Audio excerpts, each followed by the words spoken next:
Yo, Atlas speaking and welcome to a brand new series on the channel. What if Kakashi healed from his trauma and took ninja life seriously? Synopsis: this story divergent point is Kakshi's response to the loss of his comrades, family, and friends.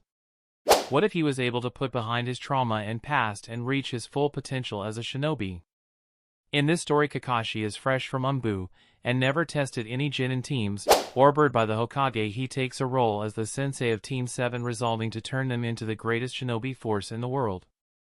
Anyways, without further ado, let the tale begin. Prologue.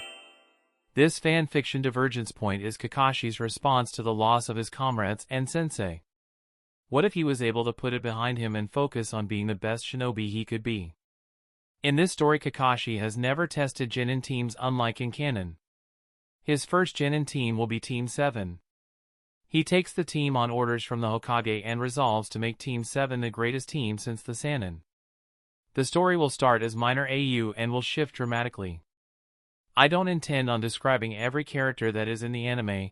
Everyone is hopefully aware of how they already look. Updated, 10 of 30. Prologue. Kakashi walked along the paths of Konoha. Hokage-sama has made it clear this wasn't an optional choice. He was to lead Team 7, he was to personally mentor Sasuke as well as ensure the Nine Tails did not break free from Naruto. While Kakashi was incensed at first, in truth he had begun to look at it quite differently. Here was a chance to repay his sensei, the Yondaime Hokage, for all that he had done. He would train his child to be a splendid shinobi in honor of Minato. Kakashi was one of the privileged few to learn who Naruto's parents were. He had not been told until a few weeks ago. He had been irritated at being left in the dark, but he understood the Sandaime's motives. The elite Jonin wondered if he would still have been chosen if he hadn't turned his life around. After the deaths of all of his precious people, his father, his teammates, and his sensei, he had begun to exhibit signs of mental stress. He started showing up extremely late. He began reading his erotica openly in the public, and he had become detached from everyone and everything. He had not made close bonds with others, but on one of his hour-long homages to the memorial stone, something had snapped inside of him. Would all of them have wanted him to be on this path? No, they wouldn't. They would want him to serve Konoha to the best of his abilities. He had resolved to begin acting like a proper shinobi. To that end, he began to train himself and work missions at a regular clip. His time in ANBU was marked with a high level of efficiency. His mission success rate was second to none. Kakashi was not considered to be at the level of the Sannin or the Hokage, but he was considered close. No other Jonin in the village was at his level. Kakashi chuckled at the thought of Guy's angry denials of his eternal rival being on a higher level than him. But simply put, he was. And now he was a Jonin in charge of 3 cute little genin. Kakashi had been hailed as a genius. Now he would bend his incredible abilities to being the best possible sensei he could be. There would be no wasted time. He would make them shinobi Minato would have been proud to fight with. This should be interesting. Chapter 1, let the training begin. Kakashi's first impressions of his new team were not complimentary. Everything from attitude to abilities was a disappointment. Despite that, they did eventually muster up enough teamwork for him to pass them. What did I get myself into here? Kami, I better get started or they'll be annihilated on their first real mission. Kakashi gave his new team a nice smile. They were all pleased that they had passed the test. But it was no time to celebrate, their training was to begin. Congratulations, you are all shinobi ready to take missions on behalf of the village. He allowed them to bask in their satisfaction for a bit and then continued. Starting tomorrow you will be given a D-rank mission. It might mean walking dogs, weeding, or maybe even... Naruto interrupted with a jump and a yell. What? Give us a real mission. Kakashi blazed forward with a speed that none of his team could even follow. His fist collided with Naruto's stomach and doubled him over. Kakashi had pulled the punch. He didn't want to kill the kid after all. Naruto gasped for air as he collapsed on the ground. You do not make demands of me, genin. We are shinobi. I give orders, you follow them. When you are ready to take on more strenuous missions, I will give them to you. But first you have to prove that all of you are capable of handling it. Sasuke grimaced. He couldn't do real missions until the dead last and the stupid fangirl got up to the right level? This would hold him back. This would interfere with his development. When he first learned his sensei was Kakashi, he had been pleased. Kakashi was one of the elites of the village. He held the record for most A-ranked missions completed, and he was still in his prime. Other than the Sannin or the Hokage himself, no one could match him. It was only fitting that he and Uchiha would have such a competent instructor. And now he was going to be held back before of his team. Sasuke was furious. Kakashi saw the anger in Sasuke's eyes. Problem, Uchiha? Sasuke glared. I will follow your orders, sensei. He glanced at Naruto, who was still on the ground groaning, before continuing, but this is foolish. I need to get stronger and these two are going to hold me back. Sakura shouted, yeah, we are just going to hold Sasuke-kun back. She trailed off when she realized she was included in Sasuke's frustration. Kakashi chuckled. Well then, you know what you have to do then. Sasuke looked confused. You'll have to help train them up to your level, and then we can go on advanced missions. Sasuke narrowed his eyes. I could get further on my own. Why should I waste time training the dead last? Kakashi moved and Sasuke was now the one on the ground. Because you little baka, this is a team. A team is only as strong as its weakest link. Success or failure on missions will be determined by how well a team works together. On the road while you sleep, someone on your team will be watching over you just as you will watch over them as they sleep. Do you want to be protected by a weakling? By someone incompetent? Sakura saw her beloved Sasuke-kun on the ground and shrieked at her sensei. What the hell is wrong with you? Why did you hurt my Sasuke-kun? Kakashi sighed and didn't even bother hitting Sakura. He just unleashed a healthy dose of his killer intent and she was soon curled in a ball on the ground. He paced back and forth while he waited for his team to recover. This team needs a lot of work and they need to get their heads on straight. Strict obedience is going to be required, but it wouldn't hurt to throw in a carrot or two. Kakashi made a mental list of what needed to be done first for each of his students. Naruto is a mess. He has stamina and drive but is too impulsive. His taijutsu forms are abominable and he has no chakra control. On the other hand, he has mastered the Kage Bunshin. He can be brought up to speed fairly quickly if it was used as a training technique. With Sasuke, I need to drill in teamwork and to care for his comrades. He's too arrogant to work with them right now. I'll have to hold out additional training as a reward for working with his team. He is a genius, he will pick up things quickly. His conditioning is good, but it's not where it needs to be in order to be the best. Kakashi thought about his eternal rival's training techniques and decided to incorporate them. And finally Sakura. Kakashi inwardly sighed. She was toxic to their team dynamic. I'll need to use her crush for the Uchiha boy as a means of motivating her. It feels wrong, but a shinobi uses what he has available. Right now she is hopeless, however the academy reports were glowing about her chakra control. Genjutsu training would be just the thing. Both Naruto and Sasuke will be powerhouses in direct combat. A more subtle flair will help round the team out. As his three students finally recovered, they eyed their sensei nervously. I have just passed you and you have already made me regret my decision. Let me make this clear. We are a team and I am your leader. You will follow my instructions, you will not mouth off, and you will respect me. Moreover, you will respect your team. You are no longer in the academy, you are shinobi. You are part of the military arm of taijutsu and I expect you to compose yourself as such. Is that clear? All three genin hastily responded with "Hi sensei." Kakashi nodded firmly. Tomorrow we will begin ranked D missions, however the rest of today will be training. Kakashi brought his hands together and performed the Kage Bunshin no Jutsu, creating one clone. The clone said, Sakura, Sasuke over here, we will work on taijutsu.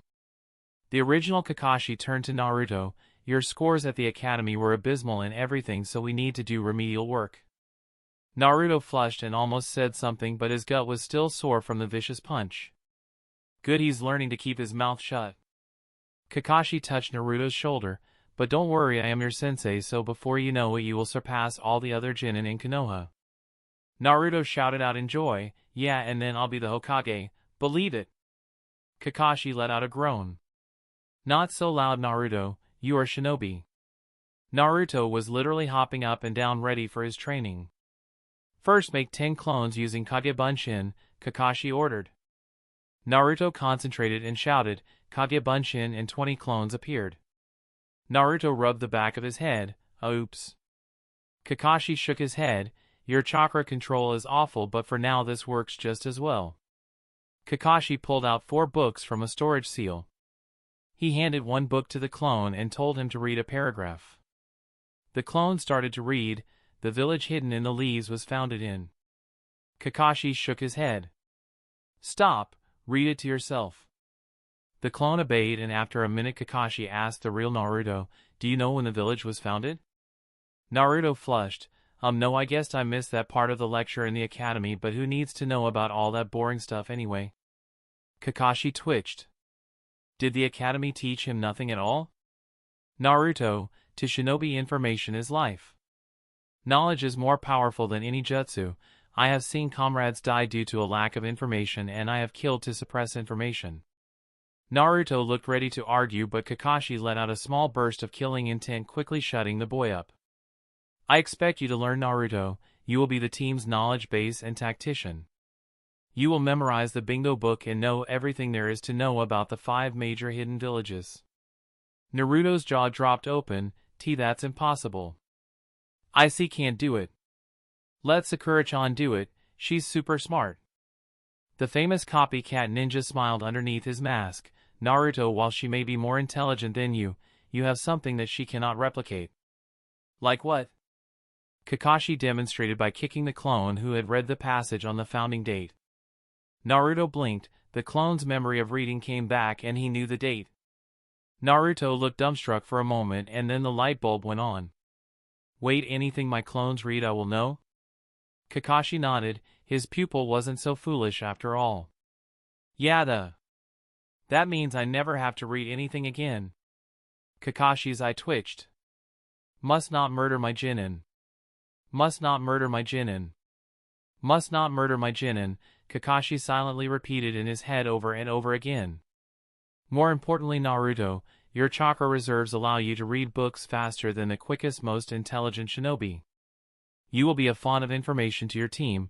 You will be able to quickly identify threats and relay information to your team about what to watch for. This will be one of the key roles on the team. Can you handle it?" Naruto shouted his response, "You bet I can." "Believe it!" Kakashi feared he would develop a facial tic. Why couldn't the boy act like a shinobi? Suppressing a sigh, he handed out the rest of the books to the clones. One was a book on the history of the Leaf Village. The second book was actually a bingo book that the real Naruto was oohing over before Kakashi ripped it out of his hands and gave it to a clone. The third book was a book chakra control, and finally the last book was a field manual on how to care for shinobi implements like kunai, ninja wire, kunai, scrolls, and supplies. After Kakashi handed out the books, he had the clones start to read them while he turned to the real Naruto. "Alright, Naruto, up first is perfecting your chakra control." Naruto grumbled, "When am I going to learn a cool jutsu?" Kakashi had the urge to punch the blonde-haired brat again, but he had learned how to control his emotions back when he joined ANBU. "Naruto, you cannot learn powerful jutsu without control. Once you have completed the tree walking exercise, I will teach you a jutsu." Naruto jumped. "Well then, let's get started. I'm going to be the best tree walker ever." Naruto paused for a second and looked up at his sensei. "What do you mean tree walking?" The older shinobi put his hands up. "First things first, the basic chakra control exercise, the leaf concentration exercise." Naruto gave a heavy sigh. "That stupid exercise Irika-sensei tried to teach us in the academy? I'm a ninja, not a little kid." Kakashi struck instantly, this time a brutal snap kick to his face. Naruto crashed into a tree. "You are a shinobi, Naruto, that means obeying your military commander, me your jonin instructor. Act like a shinobi or you will learn no jutsu from me." Naruto growled and stared up angrily with his blue eyes focused on the one exposed eye Kakashi had. "Yes, Kakashi-sensei, I'll act like a shinobi." Kakashi helped the boy up. Alright then Naruto, it's time to do the leaf exercise, let me show you. He took a leaf and placed it on his forehead. The leaf began to spin slowly in a circle. Now you try.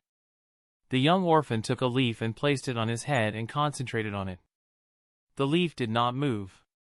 Imagine your head has energy. Slowly concentrate on that energy and imagine it slowly spinning like water down a drain. Kakashi's voice spoke slowly and almost hypnotically. Naruto concentrated and then felt the leaf leave his forehead. Kakashi saw the leaf blown away with quite a bit of force. Kakashi gave an eye smile and said, "Now that you've felt the energy, you know what to do.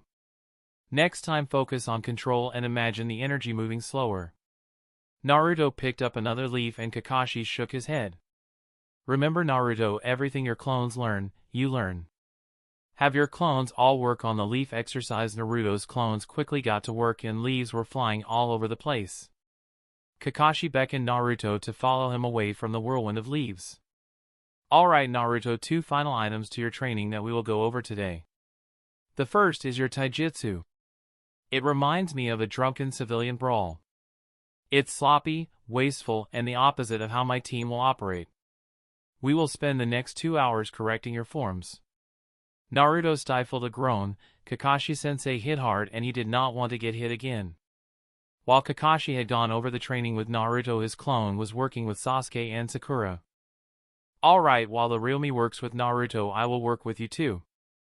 First I want to see a taijutsu spar. First one down on the ground loses. Don't break any bones, we'll be doing several spars in a row. Sasuke smirked at the fangirl. This would be easy. Sakura raised her hands and took a hesitant step back. She had to fight her Sasuke-kun? The clone raised its hand and brought it down. Begin. Sasuke immediately rushed forward and sent a hard punch streaking towards Sakura's face. Sakura dodged to the right and tried to grab the arm, but Sasuke quickly followed the forward motion of his punch with his body flipping forward and around, causing his heel to smash into the kunoichi's head. Sakura collapsed onto the ground clutching her head. Pathetic, Sasuke thought to himself. Kakashi agreed with Sasuke's internal thoughts. Alright Sasuke, why did she lose? Because she is weak. Sakura felt a stab of hurt in her heart. No, describe for me the physical mistakes she made in the spar. Sasuke quickly analyzed what had occurred. She was slow on her dodge. If she was quicker, she might have been able to grab my arm and throw me. And then when I flipped around, she should have seen the move and jumped back. Kakashi nodded. Good, that was a sound analysis of the spar. Again. Sasuke readied himself as Sakura got up on wobbly legs.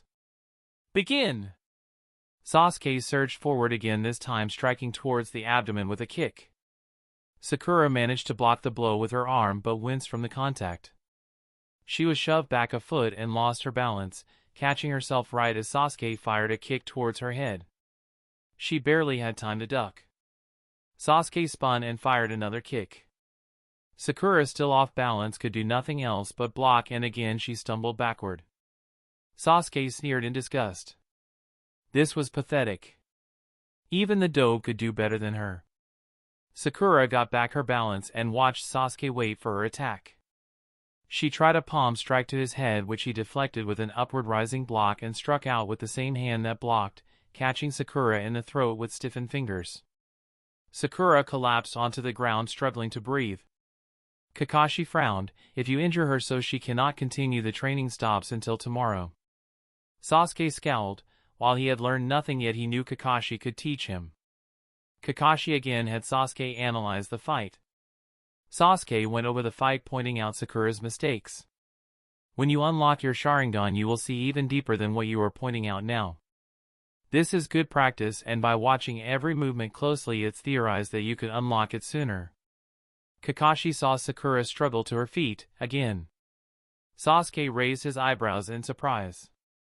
So that was the point of this little exercise, preparing him for the Sharingan. Sasuke smirked a bit. Maybe his sensei didn't know what he was talking about. They sparred and analyzed another 5 bouts. At the end, Sakura could barely stand. She was bruised, exhausted, and dispirited. The Kakashi clone looked at her and shook his head. Haruno, your stamina is pitiful. What is your typical workout routine? Kakashi-sensei, I only worked out at during academy. The clone twitched. Do you have any desire at all to be a shinobi? Sakura's inner voice shouted, I need to be a shinobi to be close to Sasuke. Sakura wisely did not repeat those words out loud. Hi, I do, sensei. I didn't know I needed to. Kakashi glared at her. Before we meet in the mornings you are to get up, stretch and run 3 miles. Every day, after we are done with training here you will work on taijutsu forms for 1 hour. Hi. I can do nothing else physically with you right now, so take this leaf and work on your chakra control. The clone went over what he wanted her to do and was surprised when she could rotate it on her first try. Add another leaf and rotate one clockwise and the other counterclockwise. Keep working at it until it becomes difficult for you to move the leaves. At that point your chakra will be depleted and you will need to stop. Do not continue working this exercise once it becomes difficult. If you suffer chakra exhaustion you'll be useless for days. Sakura went over to a nearby tree and began to spin leaves. The clone turned to Sasuke, walk with me. They walked a bit away and Sasuke wondered what his next training was going to be. Sasuke, you are no doubt this year's most gifted academy student. Sasuke didn't change his facial expression, but inwardly he smirked. And as you said before, the team is just going to hold you back. Sasuke nodded and responded in a way that he thought Kakashi would want him to respond. You are right, sensei, that was my thought, but I see the wisdom in having strong allies when a mission incorporates multiple objectives in separate locations, as well as when they are at watch during their shift at night. Kakashi clapped his hands. You said exactly what you thought I wanted to hear. But I am not an academy instructor, I am not a Chunin, I am an elite jonin. I am honed in the arts of deception. I can detect lies and half-truths through minute movements in your breathing, your pulse, and your speech mannerisms. And all of that tells me is that you are a liar. A massive wave of killing intent forced Sasuke to back up before he tripped over his own feet. Right now I don't care if you feel they are holding you back or not, it is important for you to help them become stronger. I will not hurt you for having rational discussion on the subject, but I will not put up with a false front. Tell me how you really feel. Sasuke relaxed as the killing intent left. And then he grew angry. What right did this man have to lecture him? He was the last Uchiha and he had to avenge his clan. Fine, sensei, I'll tell you I feel. I'm stuck with dead last and a pathetic fangirl. She doesn't even do a minimal amount of conditioning. I am strong and they are weak and I must sacrifice my time and energy fixing their incompetence. The strong should not have to teach the weak. The Kakashi clone chuckled. If I follow your logic correctly, then because you are stronger than they are you shouldn't have to teach them. Sasuke nodded. So since I am stronger than you I shouldn't teach you then? Sasuke froze and then said, that's different. Kakashi shook his head, no it is not. This is Konoha, here the strong help and support our weaker members.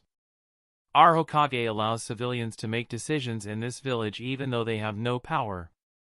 We are strong so we can protect others. Kakashi could see he hadn't gotten through to the boy, but hopefully this discussion would make him think. Your beliefs are your own, Sasuke, but if you want to learn the jutsu I have then you will help me bring them up to par. Sasuke nodded, he had no choice, he had to get more powerful. Hi Kakashi-sensei. Good, now let's talk about your own conditioning. Sasuke frowned. I run plenty, I practice my taijutsu daily for hours and I even practice ninjutsu. Kakashi stopped by the tree where he had placed the weights. Sasuke was a little unnerved that their conversation finished at the exact spot where the clone pulled out a package from behind the tree. That kind of planning was impressive. These are leg weights and a weighted vest. The vest weighs 20 pounds and each leg weight weighs 5 pounds. This is just a start, but this will make your workouts more strenuous and will improve your speed when they are removed. I will caution you to be precise while you work with them. Fractures are more likely to occur when wearing additional weights. Sasuke gave his trademark smirk, and I guess Sakura might last a bit longer if I'm slowed down by this. Kakashi moved on to the next subject. For the rest of today I want you to work on chakra control. Sasuke frowned when he was not able to twirl the leaves in opposite directions on his first try. Kakashi grinned under his mask. Found something Sakura can do better than you? Sasuke scowled and redoubled his efforts.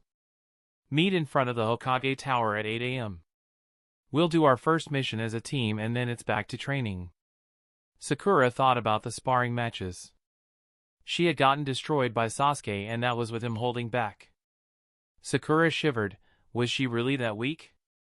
She had seen the contempt that Sasuke had for her taijutsu. Sakura felt tears coming in but forced them back. She would not cry. She was a shinobi. She would do the conditioning and get stronger. For her team, for her Sasuke-kun, and for herself. Naruto finished the taijutsu forms training. His stance and form had improved considerably but he had yet to even spar with it. Kakashi froze for a split second while his clone pop finished with Sakura and Sasuke. These genin are so frustrating. I'm going to have to report to Hokage that the academy is failing this generation utterly. Alright Naruto, dispel your clones. Naruto complied and froze for 2 seconds as the collected memories and knowledge filled him. Kakashi lightly did a leg sweep knocking Naruto on the ground. In a battle you would have been more than dead, anything more than a fraction of a second is too long. Don't dwell on the clone's memories, you have the knowledge. Naruto picked himself up. Hi sensei. The former ANBU caption then had Naruto try to the leaf exercise again. This time the leaf stayed on his head and started to twirl around. Naruto shouted with glee, Yada! I did it! Now I can learn some truly awesome jutsu. What did I tell you earlier, Naruto? Naruto thought frantically for several seconds. Oh, I need to do the tree walking thing before I learn jutsu. Correct. We will begin that tomorrow after our first D-rank mission. In the meantime I have something for you. Kakashi pulled out a set of weights. These are 10-pound leg weights and a 40-pound vest. Wear these at all times. When you can move smoothly without them, then we will increase their weights. Naruto tried them on and struggled to move with them. Also, you'll likely hurt yourself if you move around in your normal rambunctious way, so don't go crazy with them. Kakashi looked at the boy's height and began to question him on his meals. Kakashi's eye twitched at the amount of ramen he ate to the exclusion of almost everything else. No wonder the boy's growth has been stunted. Kakashi proceeded to lecture Naruto on the proper food he should eat. Naruto complained about how he hated vegetables. Kakashi eyed the boy. While his statement was true, he could sense more than that going on. Ah, the villagers must not be selling the boy food. Naruto, you are a shinobi. I will go shopping with you today for food. Naruto flushed. Sensei, I don't have money right now. I spent it all on the gear I needed for today's test. Kakashi, I flashed with rage for an instant. Those kunai were new? They were rusted and damaged. Who the hell had been sabotaging a shinobi of the leaf? Where did you buy your kunai from, Naruto? The weapon salesman near the training ground. Kakashi knew the place, not the best, but typically they sold appropriate gear.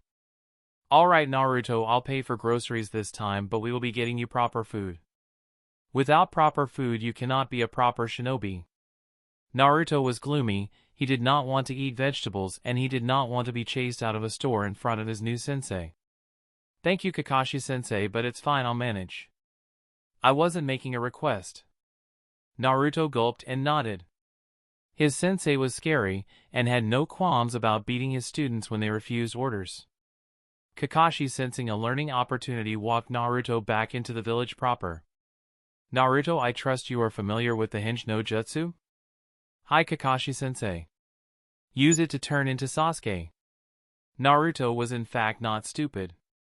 He was emotionally, physically, and mentally stunted from the abuse the village had given him. However, beyond the handicaps his environment had provided him, he was the son of Minato, widely considered the most powerful shinobi the leaf had ever produced. Naruto showed his lineage by slamming his palm into his forehead. I am so stupid, Naruto shouted. I could have used a hinge this entire time to go anywhere I wanted. I could have used it to get away from the mobs. I could have. Tears began to leak from his piercing blue eyes. Kakashi felt a surge of rage. How could this village be so monstrous to one of their own? Kakashi vowed not to fail Naruto the way the village has. Kakashi stopped walking and Naruto turned toward his sensei, desperately trying to wipe his tears away. Naruto, I am your sensei. It is my responsibility and privilege to teach you. I will not condemn you for your past failures. All I expect you to do is learn from them. You have the potential to be Hokage, never doubt that. Naruto shivered, so few people had ever helped him. Irika-sensei, Tsuchi, Ayame and Gigi had been the only ones. And here was another. Naruto felt adrenaline surge through his body. He had hope for the future, true hope, not just blind defiance in the face of utter despair. Thank you, Kakashi-sensei. I won't let you down. Naruto's voice was filled with conviction. Good, now let's get you some food. Chapter 2, Decisions. Naruto thought back on his day as he munched on the fresh produce. He didn't really like the taste of celery and broccoli, but if it helped him become the Hokage, then he could withstand it. His sensei was teaching him how to be a real shinobi, and he was on Sakura-chan's team. He hated the fact he had to put up with Sasuke, but it was a small price to pay for all of the other pluses. The knowledge he gained from his clones' reading was amazing. Who knew that books could be so interesting when you didn't have to read them? And the bingo book was the absolute best. Those were missing neens who he might be hunting down very soon. Kakashi would have rolled his eyes at the eagerness to fight dangerous criminals, but Naruto's confidence had only grown after his conversation about using a hinge to buy food and supplies at normal prices.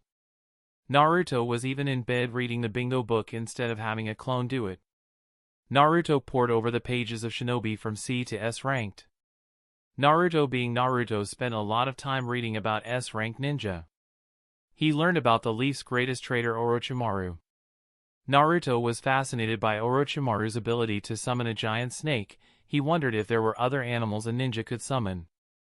He tried to think back to Irika-sensei's classes, but it was all pretty hazy. Naruto stayed up far too late reading the book, but eventually he fell asleep. He was asleep and fully content with his lot in life because his dream had never been closer. Kakashi met with the Sandaime Hokage. Kakashi was agitated but respectful of his leader. Hokage-sama, my 3 genin have been crippled by the academy. Do all genin come out like this, or am I just lucky? Sarutobi puffed at his pipe. Could you be more specific? Kakashi paced in front of the leader of the Leaf's desk. Where to begin? Let's start with Naruto. His taijutsu is awful. His chakra control is non-existent. He doesn't act or think like a ninja. I've had to physically attack him just to get his attention. The third side, Kakashi, he's had a hard life and... Kakashi held up a hand respectfully. Hokage-sama, that kind of attitude will get him killed. He is shinobi. He is not a child. I do not tell you this in order to attack Naruto or to request him off my team. I tell you this so you can fix the academy. Sarutobi gave Kakashi's words consideration, and Kakashi continued. Naruto isn't the only problem. The next problem's name is Sakura. We were making introductions and she couldn't complete a full sentence to her Jonin sensei without blushing and giggling about Sasuke. Again, what are they teaching in the academy? Sarutobi exhaled more smoke. Her parents are civilians, and she may not know the protocol of how to act as a genin. Kakashi was bewildered. How could the Hokage be defending this? The academy is for learning. Why wasn't she taught how to maintain her composure? She is acting like a giggling schoolgirl as opposed to a trained weapon. Now you sound like Danzo-san. They may be weapons, but that is not all that they are, exclaimed Sarutobi. Kakashi twitched. If you coddle shinobi, you end up with dead shinobi. I didn't stay long in the academy when I was a child, but from what I saw they had standards. I read over the test scores and practical exams. They only learned 3 jutsu. The third Hokage sighed deeply. Kakashi, you are often on missions away from the village. I applaud your sense of duty, but there is a reason the academy standards were softened. The elder shinobi stood up on his weary legs and walked over to a window facing away from Kakashi. The civilian council wanted more of their children to pass the exam. They wanted their children to be shinobi too, but with the standards as they were only the clan children were passing. Kakashi muttered, That's probably because their parents actually taught them how to be a ninja before sending them to the academy. Quite possible, however, our shinobi ranks have grown because we have allowed civilians an opportunity to pass. And while other hidden villages may have more capable genin, they throw their lives away. We nurture and protect our shinobi. Only our most promising jonin can lead genin teams, and through the shelter of the mighty trees around them they grow to be splendid shinobi. Kakashi understood where the professor was coming from. He had obviously given it a lot of thought. While other villages produce superior starting genin, through the personalized attention of an elite jonin, the village hidden in the leaves produced a finer end product. In theory. But all that time was wasted in the academy was a sore point to Kakashi. And there was one final reason I accepted the lowering of the academy standards. Our finest shinobi are child prodigies like you, many of whom have physiological concerns. Before you snapped out of your depression, you were starting to read erotic literature in public and showing up hours late to missions. Tell me, Kakashi, is that proper shinobi behavior? What of my own students? One is an alcoholic gambler and another turned traitor to this village. No, Kakashi, this is the better way. Turning child prodigies into missing nin has caused more destruction than any lax standards. Kakashi knew the argument was over. He disagreed, but he was a keen enough judge of character to know that the Hokage would not be swayed. I have my work cut out for me then, Hokage-sama. They said their farewells and Kakashi went home to plan how he was going to fix his 3 shinobi. The next morning the 3 genin made it to the Hokage Tower on time. Naruto had followed his sensei's instructions and had a dozen clones working on chakra control while another 4 finished reading the books provided. He was a little tired from his late night, but his energy levels were such that he was still bouncing with excitement. Sakura was winded. She didn't even squeal about seeing her Sasuke-kun. Yesterday had exhausted her and she was still breathing heavily from her run that morning. Sasuke was adjusting to the new weights well and was actually looking forward to training. They just had to get done with whatever stupid useless chore mission they had so they could start. Kakashi had their mission ready: locate and find a missing cat. The mission was harder than any of them expected, but it was finally done around noon. Kakashi was ready for their next lesson on chakra control. I promised to teach jutsu after you completed the tree walking exercise. Here is what success looks like. Kakashi promptly walked up to the top of a tree at a slow pace. The key is to form chakra at your feet to stick to the surface. Too little chakra and you fall off, too much chakra and the bark will explode beneath you. I suggest getting a running start. Mark your progress with a kunai. All 3 of them eagerly began their task. Sakura didn't want her Sasuke-kun to look down on her like he had yesterday. Naruto of course wanted jutsu. Sasuke also wanted jutsu. He needed power and Kakashi could give it to him. It was a shock to all of the genin when bark exploded underneath the soles of Naruto and Sasuke's feet, but not Sakura's. Sakura actually made it all the way up the tree. Sasuke glared at Sakura. How the hell had she mastered this technique first? Sakura was pleased with herself until she saw Sasuke's face. She bit her lip, alarmed that she had ruined her chances with Sasuke-kun. Kakashi glared dangerously at the black-haired boy. Are you angry, Sasuke? Sasuke turned warily toward his sensei and responded with a curt, "No, Kakashi-sensei." Liar, Kakashi snarled as his form blurred. His kick smashed the Uchiha air in the side of his head. Sasuke flew 10 feet horizontally before plummeting to the ground. Damn it, I couldn't even follow his movements, let alone defend against it. Both Sakura and Naruto went still. Kakashi was radiating anger. Do not lie to your sensei, snarled Kakashi. You're pathetic. I told you that you couldn't do more difficult missions until your comrades' abilities met my standards. When one of your team demonstrates a superior ability, instead of being pleased, you let your petty jealousy get in the way. No ninja, not even the yondaime, is the best in every shinobi skill. Sasuke groaned and struggled to his feet. Kakashi rushed forward and Sasuke flinched when Kakashi stopped inches from his face. Which is it, Sasuke? Are you happy that your comrade's ability will mean you can do real missions, or are you still angry that she has better chakra control than you do? Sasuke breathed heavily. This hadn't happened to him since the massacre. No one talked to him like this, no one challenged him in this way. Sasuke knew a falsehood would just bring on more pain. Both, he shouted at Kakashi. I want to do stronger missions, but I should be the best. I am an Uchiha, how can I be behind her? How can I ever get as strong as I need to be if I'm not the best? I have to be the best, I have to get stronger, I need power if I'm ever going. Words failed him as he realized he had an audience. Kakashi backhanded him and Sasuke fell to the ground. Yelling at your Jonin sensei in other villages would get you a lashing. You're lucky I'm so nice, he glared down at the young battered Uchiha. I told all of you before that you were a team. Celebrate your teammates' successes, don't be jealous. Your teammate can show you how they did it, they can help you get stronger faster than if you were on your own. Naruto couldn't suppress a grin at what had just occurred. Kakashi had just put the oh-so-great Sasuke in his place. In front of Sakura too. Naruto had always been the one being lectured and now it was the Rookie of the Year's turn. Kakashi's eye twitched. He felt a spike of loathing flash through his body for his team. Perhaps he didn't have the right temperament to teach, perhaps he had given Iruka and the other academy instructors not enough credit.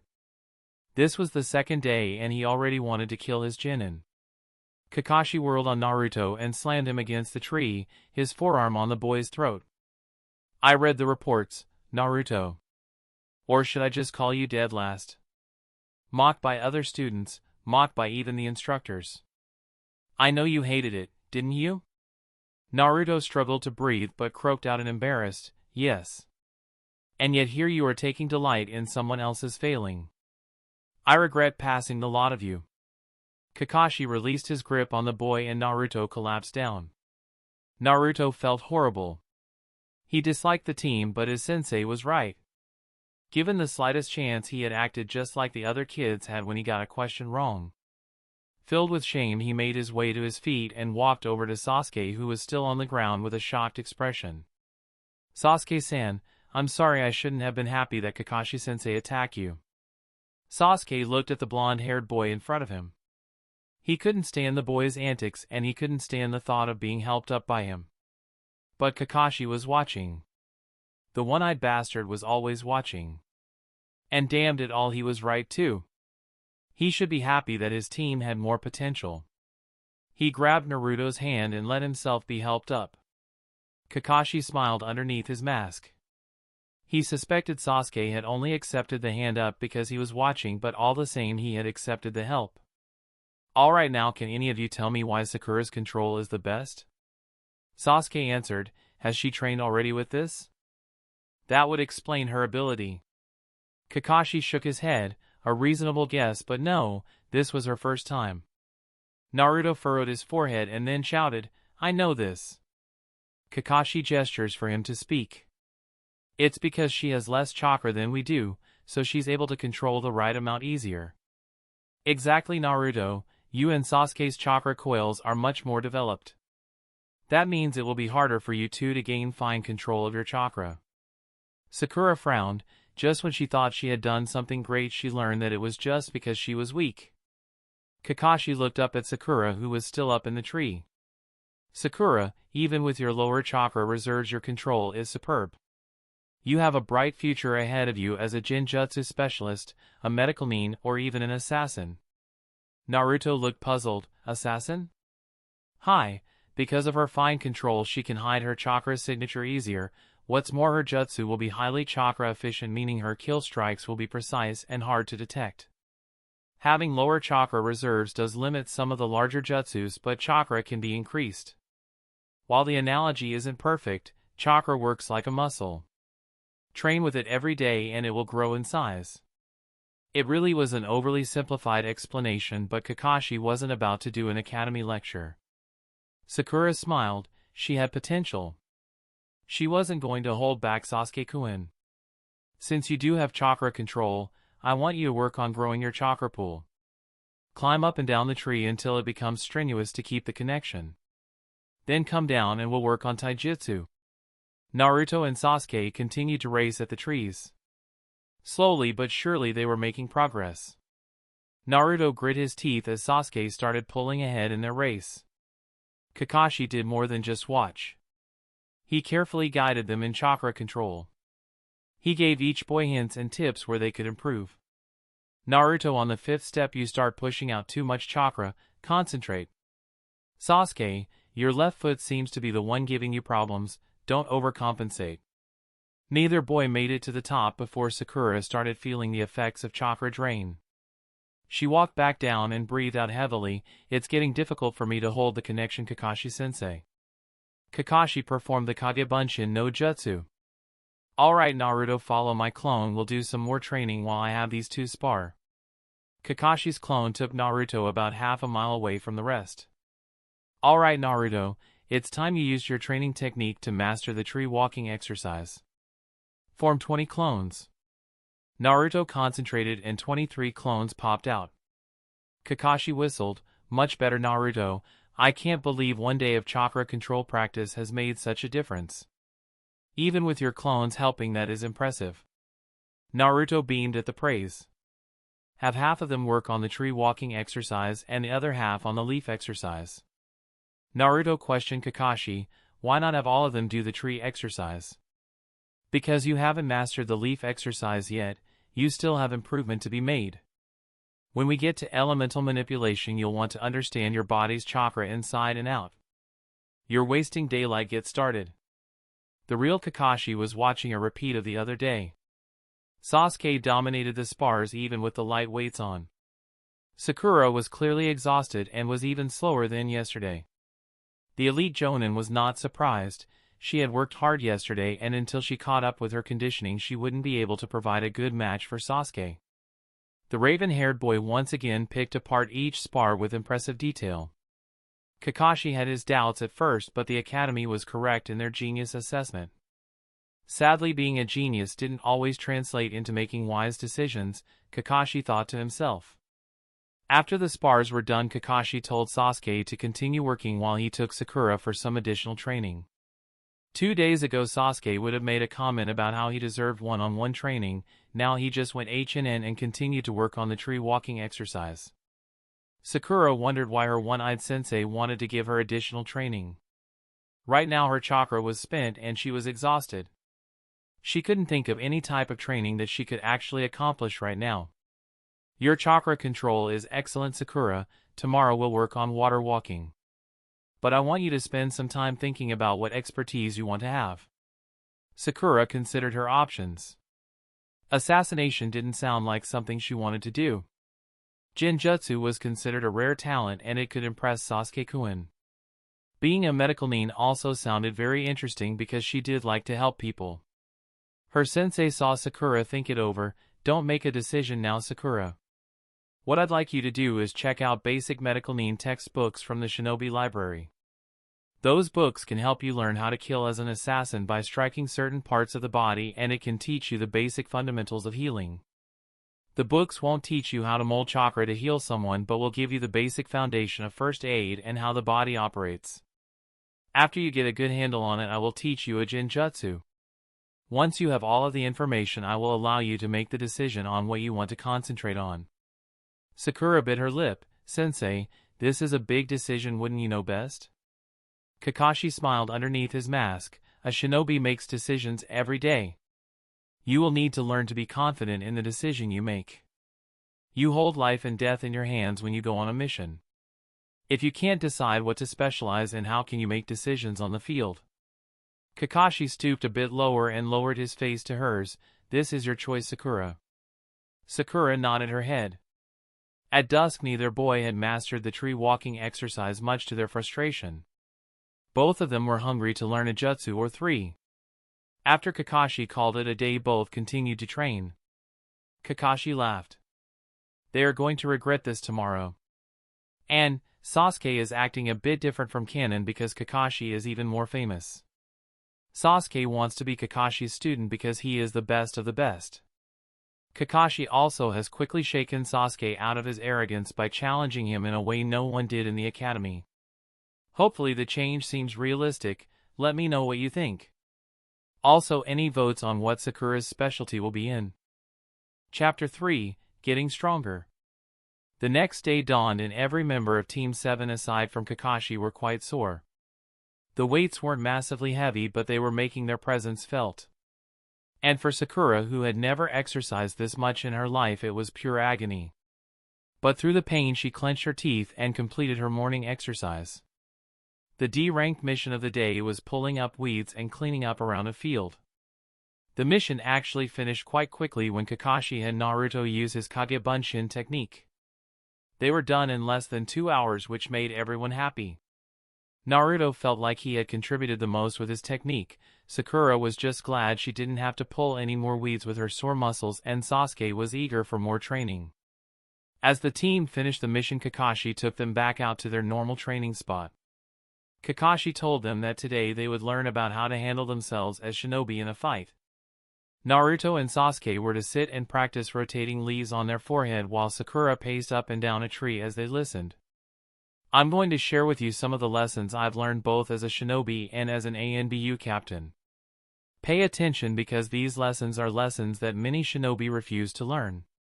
Kakashi looked at their expectant face.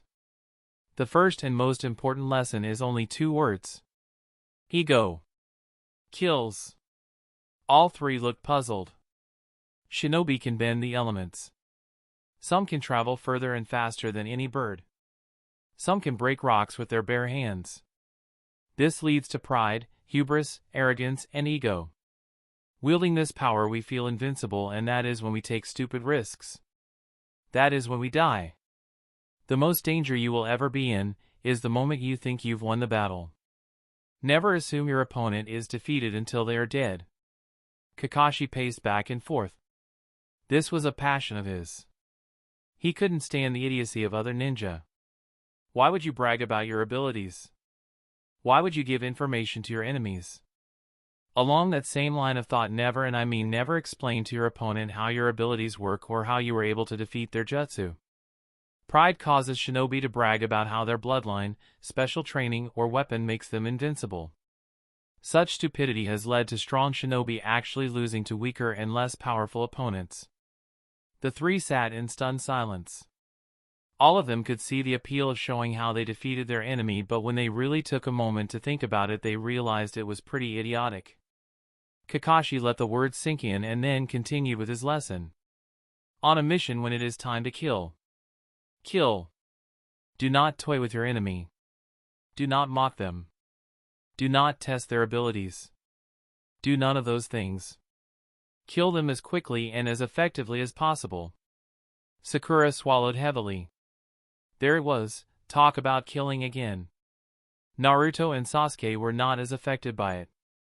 Naruto had been ready to kill Mizuki for trying to murder Iruka-sensei, and Sasuke had made it his life's mission to kill someone. It may not always be appropriate to use your most powerful jutsu, especially since the more powerful the jutsu, the more it may drain your chakra. If there is a significant probability of additional opponents, you may want to save your chakra. Maybe. All is contextual, but I'd rather you err on the side of overkill. And for the love of Kami, don't sit there and admire your jutsu. If your opponent is injured by your attack, follow up immediately. Before your attack even lands, start preparing for your next strike. Constant motion is required. Attack swiftly, relentlessly, and without mercy. Kakashi stopped and met each of his students' eyes. Constant motion will keep you alive and your enemy unbalanced. Kakashi went on for some time explaining common sense rules that most shinobi seemed incapable of following. But it boiled down to some very simple truths. Hide your strength. Kill swiftly. Never assume you have one. Kakashi repeated the lesson until he felt that all of them had learned them. He caught Sasuke's eye when he spoke of arrogance. Naruto's eye when he talked about boasting. And every time he mentioned the word kill, he practically glared in Sakura's direction. Disobey my rules and I'll make you do D-rank missions until you're 50. Got it? Hai-sensei, his genin squad shouted at once. Kakashi allowed a small thrill of pride to percolate across his body. It had only been a couple of days, but his cute little genin were turning into obedient shinobi. All right, ran over, time to see their progress on the tree walking exercise. All right, you two up the trees, Kakashi ordered. Naruto and Sasuke both raced up the tree. Their skill had improved greatly. They were actually able to run up the tree. A combination of momentum, athleticism, and chakra control allowed them to do it. Both boys felt triumphant, Naruto with a massive grin and Sasuke with a more subtle smirk. Kakashi almost regretted bursting their bubble. Impressive, you've mastered tree running. Too bad you'll need to master tree walking before you get jutsu. Both genin sagged in disappointment. Another day in no jutsu. Kakashi gave them an eye smile. I'm going to go work with Sakura on the next level of chakra control. Try not to keep her waiting too long. Sakura glared at her sensei. Was he trying to get her Sasuke-kun mad at her? Sasuke was many things, but stupid was not one of them. Kakashi was baiting him deliberately, and he would be damned if he walked into it. Kakashi eyed the glaring kunoichi and said, "There is a pond 2 miles from here. Start running." Sakura whimpered as she picked up her leaden feet and started to jog. Kakashi fired a kunai that scraped her calf. I said run. Sakura's panic-stricken face whirled toward her sensei as she saw him heft another kunai. As he lifted it to throw, Sakura doubled her pace as Kakashi laughed. Once they made it to the pond, Kakashi had Sakura begin water walking. Once again he was impressed by her ability to pick it up so swiftly. Her chakra control was really something else. She had only fallen in twice and now was standing on it as easily as she stood on the earth. You need to improve on your stamina and your chakra reserves. That means you get to do your taijutsu forms for the next 2 hours on the water. Sakura shivered. If she had known this is what it took to be a shinobi, she would have never signed up. Sakura would not back down now, though. She would prove that she could be a shinobi. She would prove that she was worthy of her Sasuke-kun. Kakashi left a clone there and went back to monitor the progress of the other 2 members of his team.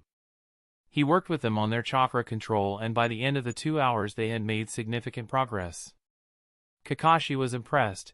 After the first day he had thought this was going to take a painful amount of time for them to get up to the standards Kakashi would have set for the academy. Both boys oozed potential, and with their fierce competitive nature they were giving it their all. Sakura had been forced to run back to the camp by the Kakashi clone, and she fell down panting. The man was a monster. Kakashi motioned for Naruto and Sasuke to stop and said, "Well done, all of you. You should all be at the level of chakra control needed to start learning jutsu." That made all of them happy. In preparation for that, I need to determine your elemental affinities. While they had been briefed in the academy, there were things they did not know. Kakashi explained how most shinobi had an affinity with a specific element. It made learning jutsu from that element much easier. Naruto had then asked, "Can you have more than one affinity?" Kakashi shook his head. Not without a Kekkai Jinkai, however that does not mean you can't learn jutsus from another element. It is difficult. Each element requires molding chakra in a specific way. Learning jutsu that you have an affinity for is like studying a complex problem written in the language you know. Learning a jutsu that you do not have an affinity for is like studying a complex problem written in a foreign language. You can learn a second language, but you typically will always think in your native tongue. Difficulties in learning multiple jutsu elements increases on an exponential level. Sakura understood this concept, so learning a second element is twice as hard, but learning a third element might be 4 times as hard? Kakashi gave her an eye smile. Right concept, wrong degree. It's not precise, but for most shinobi learning a second element is typically 10 times as hard. His students looked at him with round eyes. And learning a third element is then 100 times as hard as the first element. Kakashi held up his hand as they gawked at him. Let's not get ahead of ourselves. The first step is learning your affinities. Kakashi handed them each a specially prepared slip of chakra paper that would react to their natural affinity. There were some surprises. Sasuke thought he would have a fire-based affinity because that was the first elemental jutsu he had learned. It turned out his element was Raitun, or lightning. Naruto was wind, something that originally disappointed him. He had wanted fire or lighting because they looked the most powerful. Kakashi quickly disabused him of that notion. Watch the power of wind, Naruto. Kakashi blurred through the hand seals and ended with a strong thrust on the snake seal. Futon, Daitapa, wind release, great breakthrough. Immediately gale force wind smashed into one of the trees they had used to practice the tree walking exercise on. The tree resisted for the briefest of instants, and then with a great tearing sound it was ripped out of the ground, roots and all. The tree smashed into another tree 20 feet away before the gale died. Naruto's blue eyes widened. Yeah, I can't wait to do that. With that move I'll be Hokage in no time. Kakashi's eye twitched. It's AC rank jutsu, Naruto. You have a long way to go even after you master this jutsu. Kakashi showed the ninja seals required for the move. Tiger, ox, dog, rabbit and snake are the hand signs. Don't try to push chakra into it. Instead, I want you to make a batch of 20 clones. Have 5 of them working on just the hand signs. You need to move through them swiftly. Have the other 5 work on tree walking, and finally we'll have the other 10 work on the first wind training exercise. While Naruto and his clones worked on the leaf-cutting exercise, Kakashi had Sakura channel her chakra into the chakra paper. The paper swiftly burnt to a crisp. Unfortunate. I had hoped one of them would be earth-based to round out the team, Kakashi thought to himself. Out loud he said, excellent, Sasuke can help you with your affinities since he already knows how to use a few fire techniques. Sasuke arched an eyebrow. You can make Kage Bunshin, why aren't you showing me and Sakura at the same time? Kakashi chuckled, Ma, you have me there. But the purpose of this is more than just learning jutsu, it's also to become used to depending on each other. Sasuke sighed but did not scowl or grimace. Kakashi chalked it up as a minor victory. For the rest of the day Kakashi oversaw their elemental training. Sasuke was a bit miffed he would get no training on Raitun until the next day, but it was still far faster than most genins learned. In fact, based on what he had learned from the academy, most genin were not taught elemental jutsu until they made Chunin. Besides that, teaching Sakura wasn't horrible. She seemed too exhausted to even try to flirt, and despite being clearly worn out she was catching the hang of it. She could actually form everything right on the jutsu, except she lacked the chakra to actually make it form correctly. It was rather eye-opening because normally it would have taken several days or even weeks to learn how to mold chakra to give off heat. Sasuke was also surprised that by teaching he actually learned a more efficient way to mold the fire chakra himself. It actually increased the strength of his attack by at least 10%, while not drastic. It was a surprising and welcome discovery. Kakashi had the original Naruto stop with the leaf-cutting exercise while his clones continued. Naruto, the last thing we will work on today is your taijutsu forms. I need to make sure you've erased the bad habits from the academy. Naruto whined, but sensei, I want to keep learning my new jutsu. Kakashi's hands blurred as he went through the seals for futon, detappa, wind release, great breakthrough. He lowered the chakra from his last attack so when it struck Naruto it only sent him smashing into a tree and bruising him as opposed to breaking bones. Naruto groaned.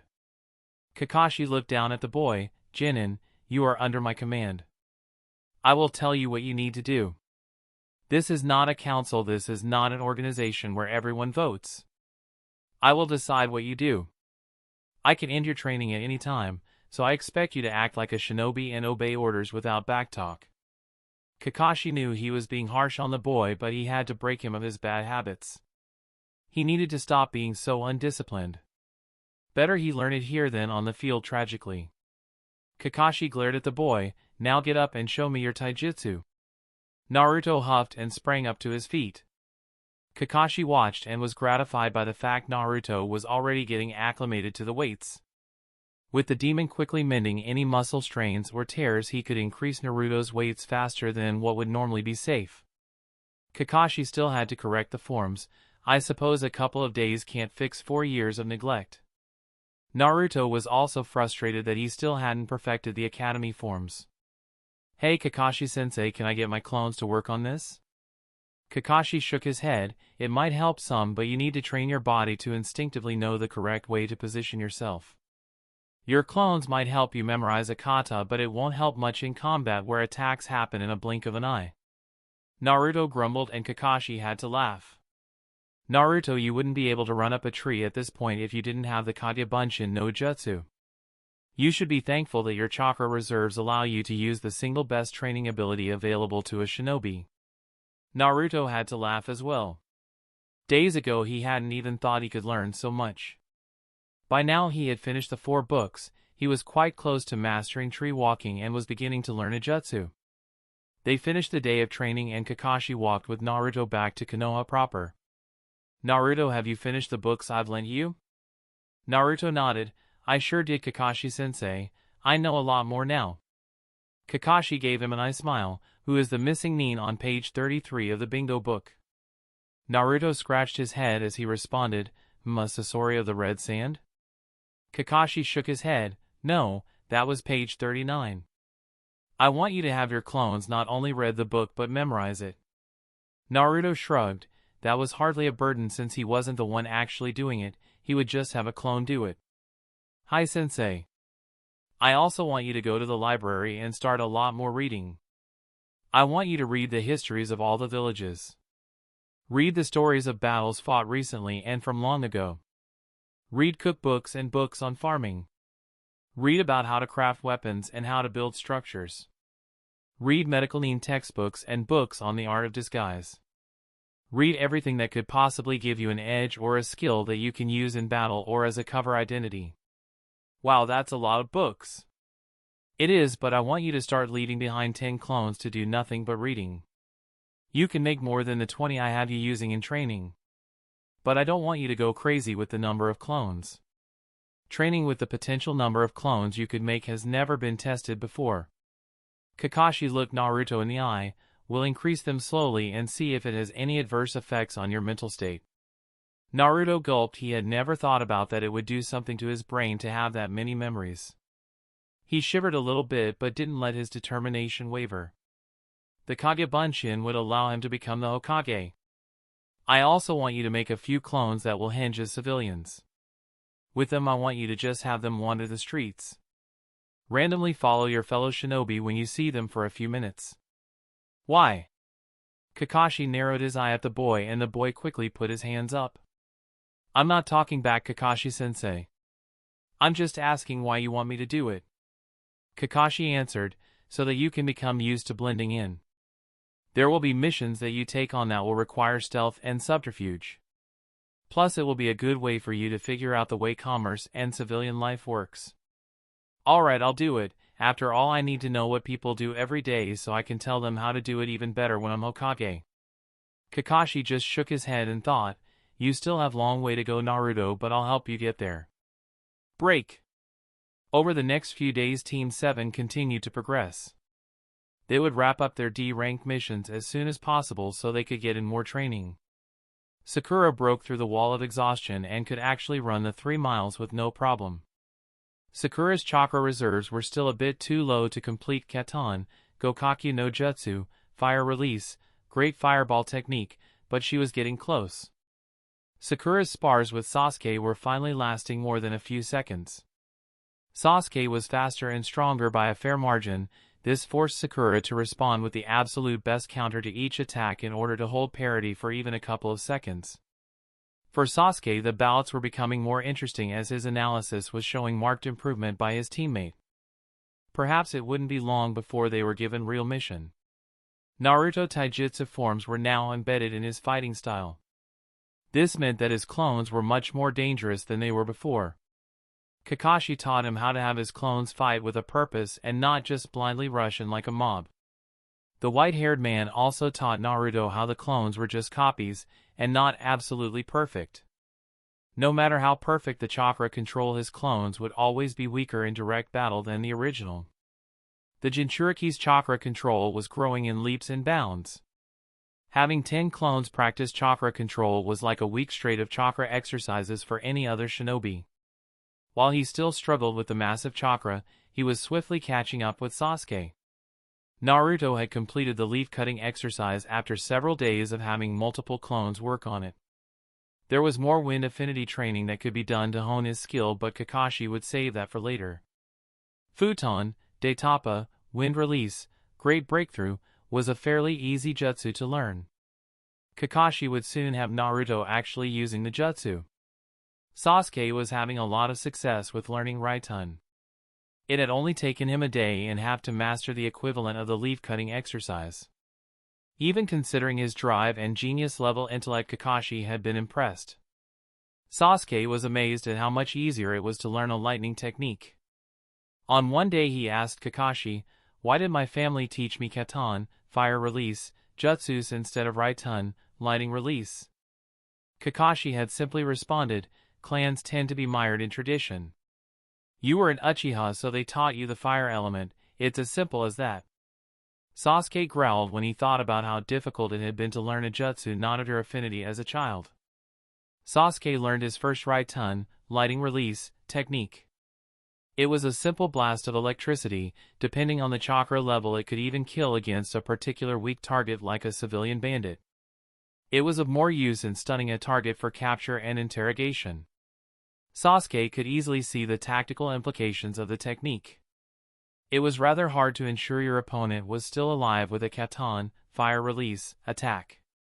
The attack was either avoided or the target was burned horribly, there was little in between.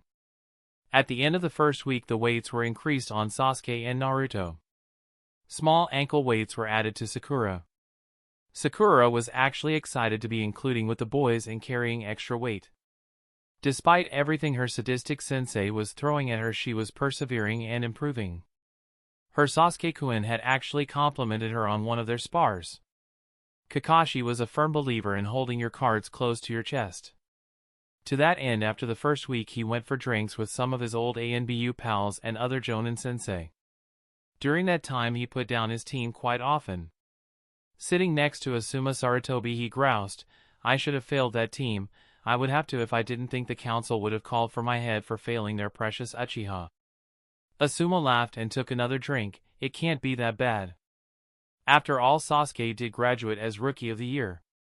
Kakashi grunted, "Rookie of the Year, huh? What can I say, standards have fallen.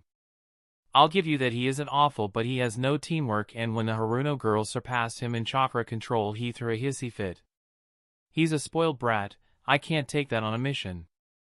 Asuma was rather surprised. Considering how often his student Ino went on about how amazing her Sasuke-kun was, he had expected him to be a rising star. What about the others? Where to begin?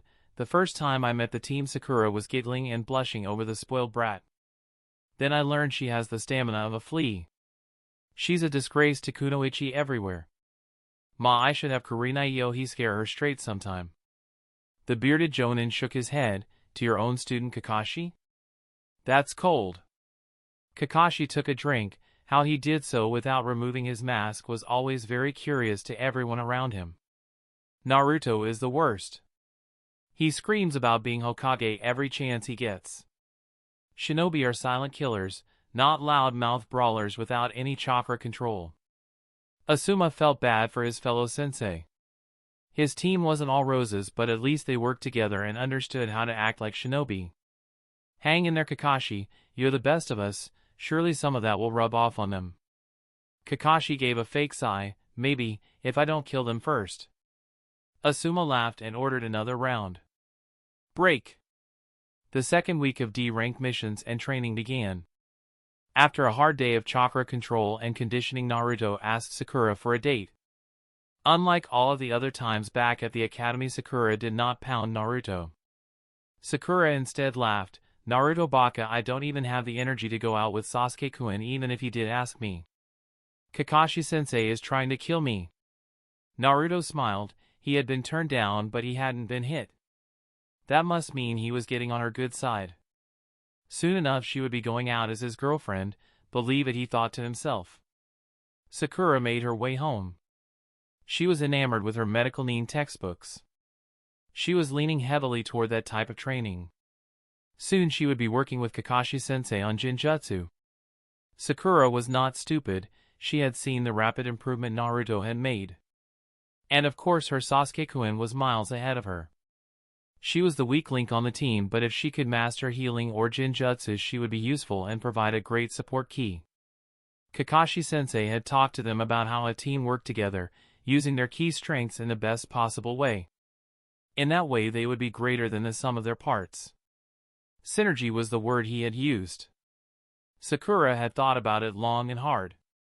Naruto and Sasuke-kun were learning powerful jutsu and would be fierce close combat fighters. Having another frontline fighter wouldn't be adding anything more, but a Jinjutsu or medical nin would round out the team nicely. Sakura finished her taijutsu forms and lay in bed exhausted. Those ankle weights had made things more difficult. She had been tempted to take them off, but the thought of letting herself down had prevented her. All of the sparring with Sasuke-kun had made things clear to the bright Kunoichi. Sasuke-kun respected strength and strong shinobi. The path to his heart was first to prove that she was a capable and useful member of his team. With that thought in mind, she closed her eyes and dropped into sleep instantly. And, not sure how to handle jutsu names. I want to use the Japanese spelling because it feels more authentic. However, when I first started reading Naruto fanfiction, I didn't know what anything meant, and that was really annoying. I know some authors put what the jutsus are on the bottom of the chapter, but on long chapters it's annoying to do all that scrolling, especially on a phone. I also don't want to clutter up the fiction with the Japanese spelling and the English spelling in parentheses every single time. Does anyone have a suggestion? Chapter 4, The Sharingan. The next day, after the customary D-rank mission, Kakashi talked to the team about the art of subterfuge. Never reveal your strength to the greater shinobi world. Let people underestimate you. Naruto scowled, but I want to be Hokage. If I hide my strength, no one will respect me. You have a long way to go before you can become Hokage, Naruto. For now, follow my orders. Do not display what you are truly capable of, Kakashi ordered. That also means you, Sasuke.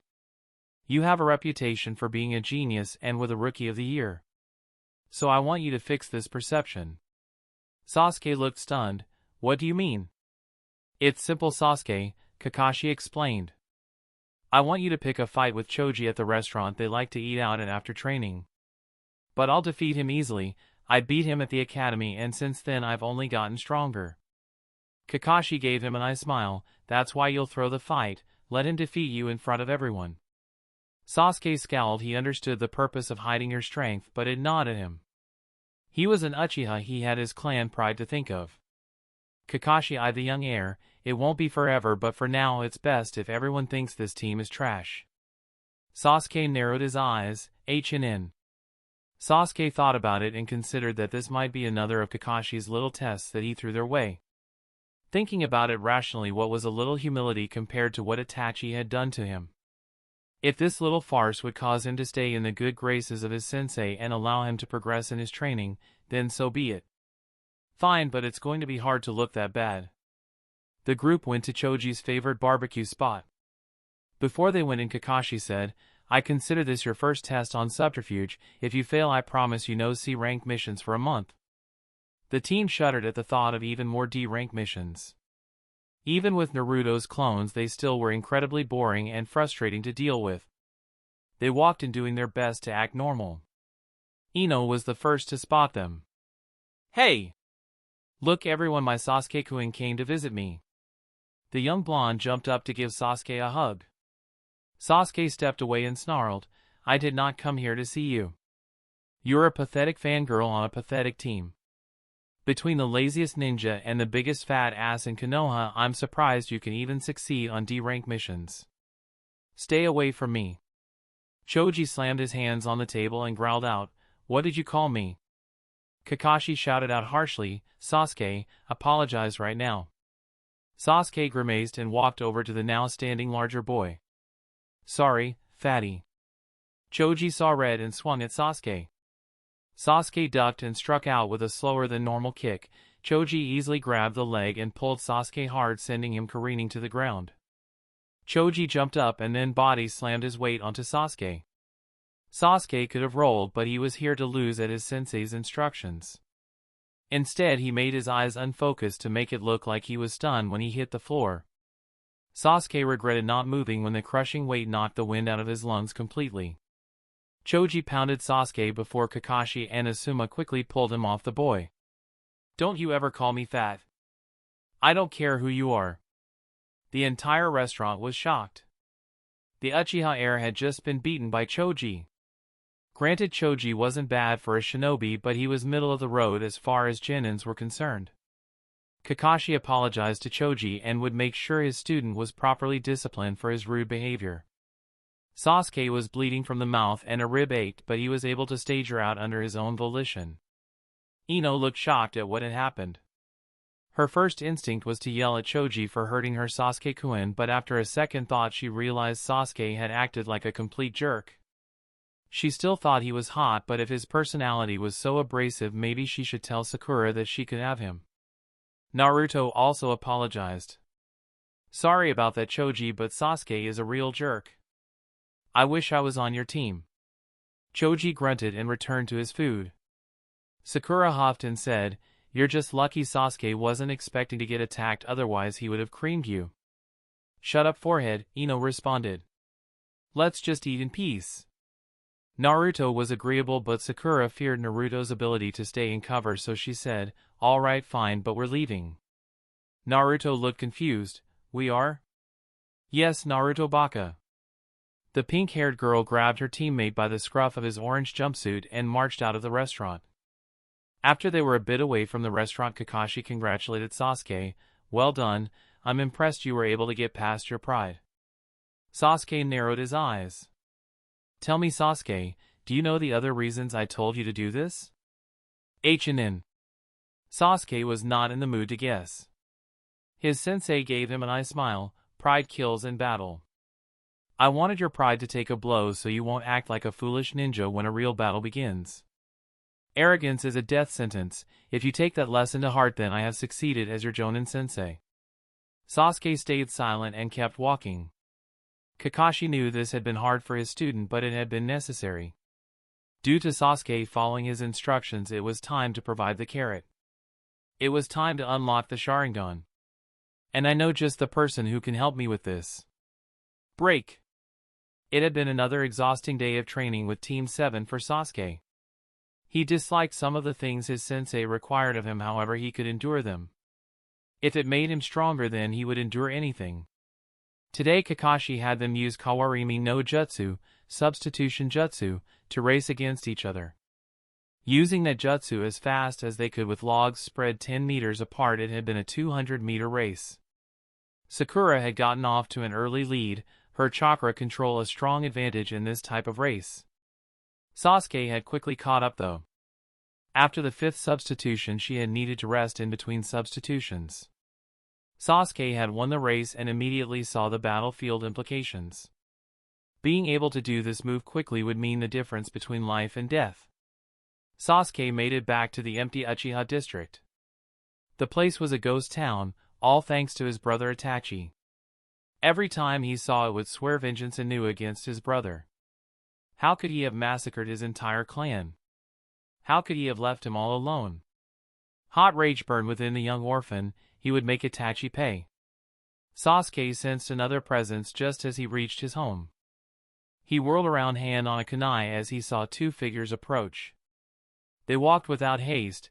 One was a male shinobi in middle years and the other was a kunoichi that looked to be in her early 20s. Both wore wagakure forehead protectors. The male wore dark colors, brown and gray, that seemed to blend seamlessly with his surroundings.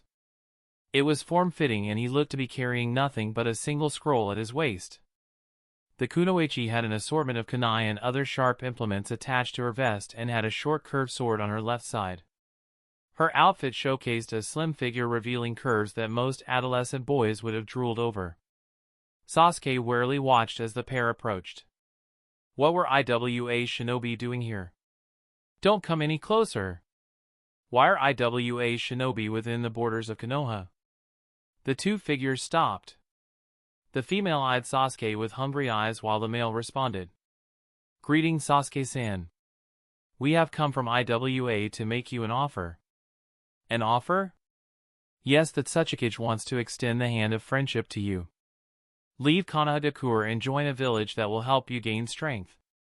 In Iwabakure you will have tutors and instructors who will give you personal attention. We can help you bring back the Uchiha clan faster than this pathetic village. Sasuke was not the most patriotic of shinobi. But to have his home casually insulted by foreign shinobi simply wasn't acceptable. HNN, from what I remember in the academy, this pathetic village defeated IWA during the last war. Both foreigners scowled. The kunoichi actually hissed at him. The male responded, that occurred because of the Yellow Devil. He paused, and back then Konoha had a full-strength Uchiha clan that could also fight. Right now I only see you. Sasuke scowled at being reminded once again what Itachi had taken from him. There is more to this offer. IWA wants the Uchiha clan flourish again. You can have your pick of kunoichi to partner with. As long as you attempt to propagate your clan monthly, you can choose any female shinobi you wish. Instead of being enticed by the offer, Sasuke was disgusted. He hated the fangirls he had to put up with. Now an entire village wanted to use him for his genes? They didn't care about his strength or his goal, they just wanted him to help spawn a clan of IWA Sharingan users. Sasuke took careful note of his surroundings. There did not appear to be anyone else around. The two from IWA were probably Jonin level. They moved with confidence and he could sense their chakra. Fighting them would be foolish. He decided to pretend to consider the issue and then report this to the ANBU immediately. Give me time to think on it. Can you return tomorrow? The kunoichi barked out a laugh. Boy, do you think you can fool us? You could have had even me if you agreed. But it's obvious you aren't interested. The older shinobi shook his head in disappointment. My apologies, Sasuke-san, but if IWA cannot have your bloodline, then no one will. His hands blurred with the seals as he shouted. Doton, Doskiryu, Earth Style, Earth Dragon. Sasuke was ready for a possible attack. He jumped straight back and landed on the wall of his home. A dragon-shaped mass of earth smashed where he had vacated just a split second afterward. The kunoichi launched a half-dozen shurikens at him that Sasuke hastily blocked with his kunai. Sasuke clung to the wall with his chakra and then leapt up onto the roof. The enemy was waiting for him there, a sadistic grin etched on her face. How did she get here so fast? She drew her curved blade and licked the tip of it. Ready to die, boy? Sasuke threw a smoke bomb down to hide his actions. He threw a kunai at her as a distraction and made his break.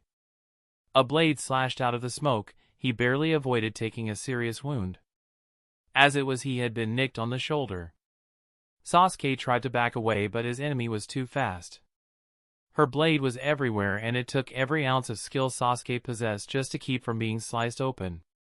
His kunai parried an attack and he tried to lash out with a surprise kick, but his opponent used her own leg to block and then used the same leg to kick him across the face.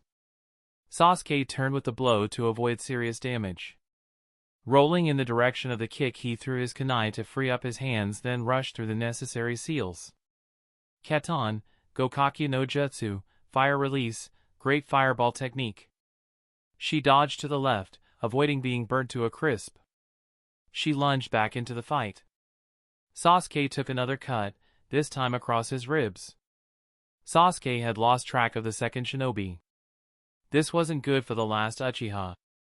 He couldn't defeat his current opponent, and even if he could get the edge, no doubt her partner would come in and finish him off. He didn't have time to dwell on this since all of his concentration was on the fearsome kunoichi who was slashing like a dervish. Too slow, boy. Sasuke doubled over. He had blocked high to avoid a descending strike, and the IWA shinobi had rushed forward and hit him with a flying knee to the solar plexus. He collapsed on the ground, struggling to breathe. His dark-haired opponent smirked down in triumph. Die! Her blade whipped forward and Sasuke used the substitution jutsu faster than he had ever done so in his life. The kunoichi whirled, instantly knowing where he had switched to. Sasuke tried the new jutsu Kakashi had taught him. Raitun, Shaku, Lighting Release, Jolt. She sidestepped the jutsu, again faster than his eye could follow. The enemy Nin laughed and stalked forward. Only this time she seemed to be taunting him. She was moving slowly and deliberately, almost as if he wasn't worth her time. Sasuke snarled and charged her. His kunai smashed into her blade, even her block had been slow. Instantly he saw her body flex. She was going to kick him again. This time he saw the move and ducked under her foot and slashed at it with his kunai. She hastily tried to move, and was mostly successful, but he had at least drawn blood from her calf. Her eyes were furious and a vicious gleam started to show. All right, you stinking brat, you are going to pay for that. Sasuke readied himself when he heard Kakashi's voice call out, That's enough, Anko-san. Sasuke's eyes widened. He looked at the IWA shinobi who had just displaced the henge that surrounded her. He now openly stared at the oddly dressed Leaf Tokubetsu Jonin. What the hell, Kakashi-sensei? Another one of your damn tests? Sasuke furiously glared at his instructor. Relax Sasuke, you aren't going to die. Doesn't that make you happy? Sasuke kept his glare steady. I did this for you, as a reward for being so diligent in your training as well as putting aside your pride. Sasuke stared blankly at him. Kakashi tapped his eye. Sasuke's eyes widened. The Sharingan. That's why your movements slowed down. Anko laughed. Are you sure he's a genius, Kakashi? Sasuke glared at her. So this was all to get my Sharingan unlocked? You could have killed me. You were pulling your blows. Anko snickered.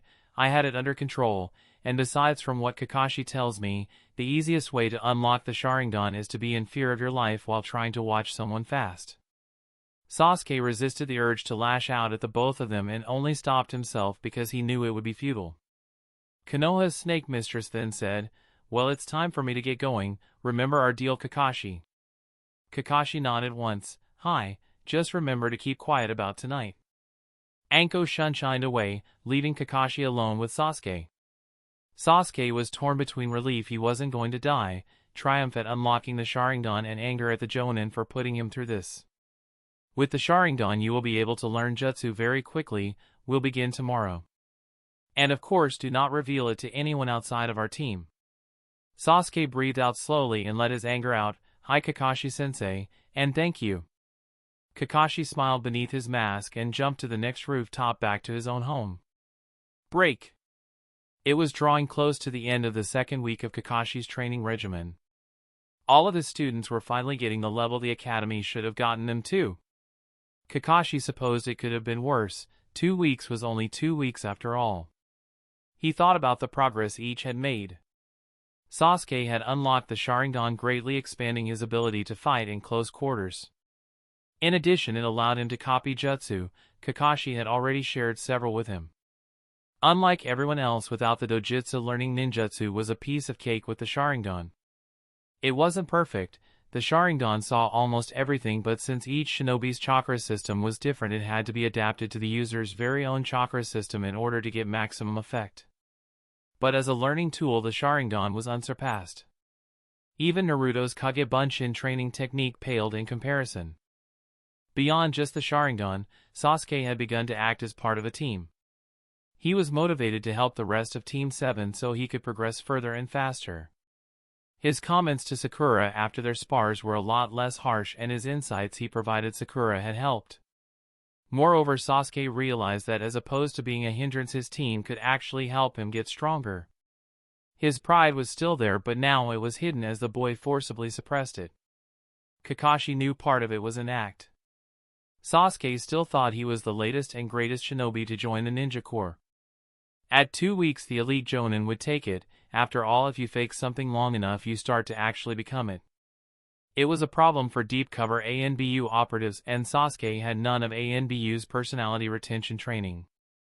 Before he knew it, a little humility would no longer be an act but part of his personality makeup. Sasuke's conditioning was on point as well. He had taken to the weights extremely well and now moved even faster with the weights than he had without them. It was time to increase them. He was a long way away from Rock Lee from his eternal rivals team, but he had made a good start. Naruto was the other genin who had improved by leaps and bounds. His taijutsu was now up to acceptable levels. His movements were far more efficient and actually resembled that of a shinobi. Soon it would be time to have him pick a fighting style beyond the core basics the academy taught. The weights would eventually make him taijutsu monster. Because of the unnatural healing and stamina gain from the QB, he would catch up with Guy's prize students in no time. Kakashi had him at double the weights Sasuke was currently wearing. The first day with new weights was killer for Naruto, but by the next he was already starting to get used to them. Naruto had also started eating healthy. The changes were subtle, but when Kakashi looked with his Sharingan he saw that Naruto was starting to fill out appropriately. The extra nutrients would hopefully give the boy a growth spurt soon. Naruto's personality was still hyperactive, but he was starting to control it. His knowledge base had increased significantly, and when Kakashi had last quizzed him on the bingo book, Naruto had answered all of his queries correctly. Kakashi had also taught Naruto Futon, Daitapa, Wind Release, Great Breakthrough, to Naruto. Kakashi had to twitch when he found the training area littered with fallen trees thanks to his students' excited overuse of the technique. His next lesson would be to teach his team how to combine the Katon, Gokakyu, Fire Release, Great Fireball Technique, and Futon, Daitapa, Wind Release, Great Breakthrough, together for maximum damage. Sakura was also impressive. While she still had a long way to go in terms of increasing her stamina, her drive was surprising. Kakashi had spied on the girl while she did her morning and evening routines, and she had not flinched from completing them religiously. Sakura's chakra control was as fantastic as it had been, but now she was gaining chakra reserves. By the end of the week, she too would be able to use Katon, Gokakyu, Fire Release, Great Fireball Technique.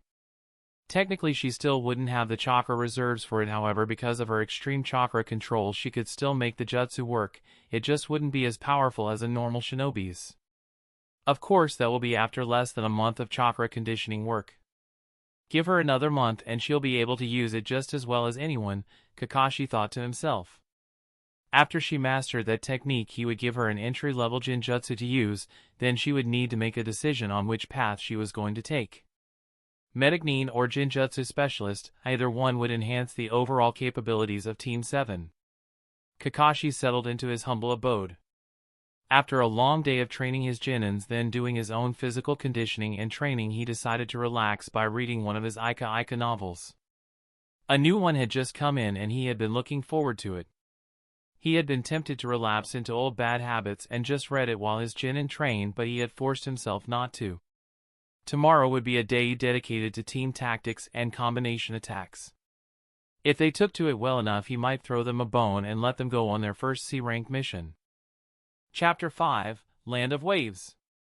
Team 7 had just completed another D-rank mission. All of them were getting sick of them. Naruto especially had been vocal about it. Kakashi had put him on his back quick for his lip. Impressively enough, the boy had blocked his first 2 attacks before Kakashi had put him down. He wasn't going at maximum speed, but that had still been impressive. I know all of you are itching to prove yourselves, but haste makes dead shinobi. These next lessons are going to be critically important. Teamwork is the key to all the great teams. Ino Shikacho being the famous one of my generation. Individually, none of them are inferior shinobi, but they are not standout fighters. Together they have taken multiple teams on at once and emerged triumphant. That famous group is actually the parents of Choji, Shikamaru, and Ino, Sakura realized. All 3 genin looked ready and eager to learn. Ah, motivation, what a beautiful thing it is, Kakashi rightly thought to himself.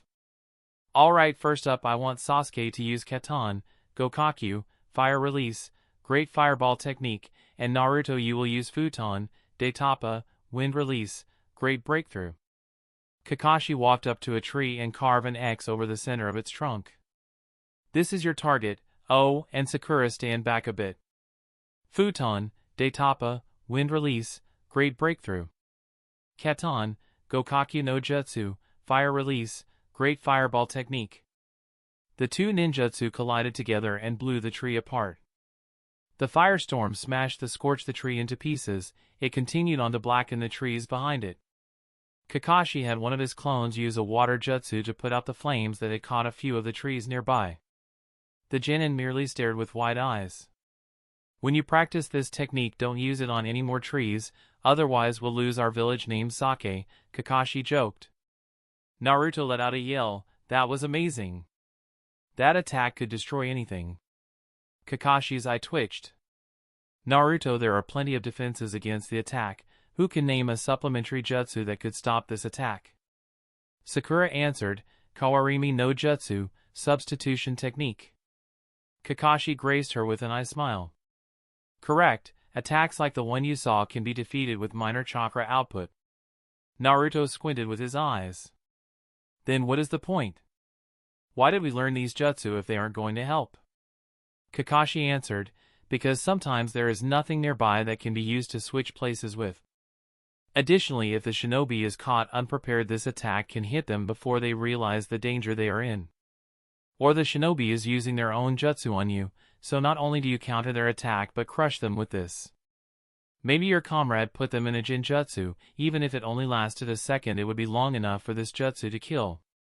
And of course there is the ever-present number one shinobi killer, arrogance. Surely a genin jutsu couldn't beat my defense, a higher-ranked shinobi might say. Well, this will come as a big surprise and possibly a fatal one. Now do you see the purpose?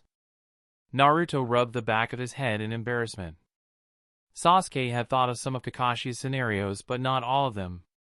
The combination of the two jutsus actually rivaled the destructive power of some A-ranked jutsus. Sasuke once again reevaluated the benefit of having a team. He was starting to see several advantages to having strong allies at his back. Sakura was impressed with the damage done by the jutsu and wished her chakra reserve was higher. Her sensei had said she only needed a little bit more reserves before she too could use the Katan jutsu. When that happened, she could also be a valued member of the team. Sakura could also sense that Kakashi had meant the genjutsu comment for her.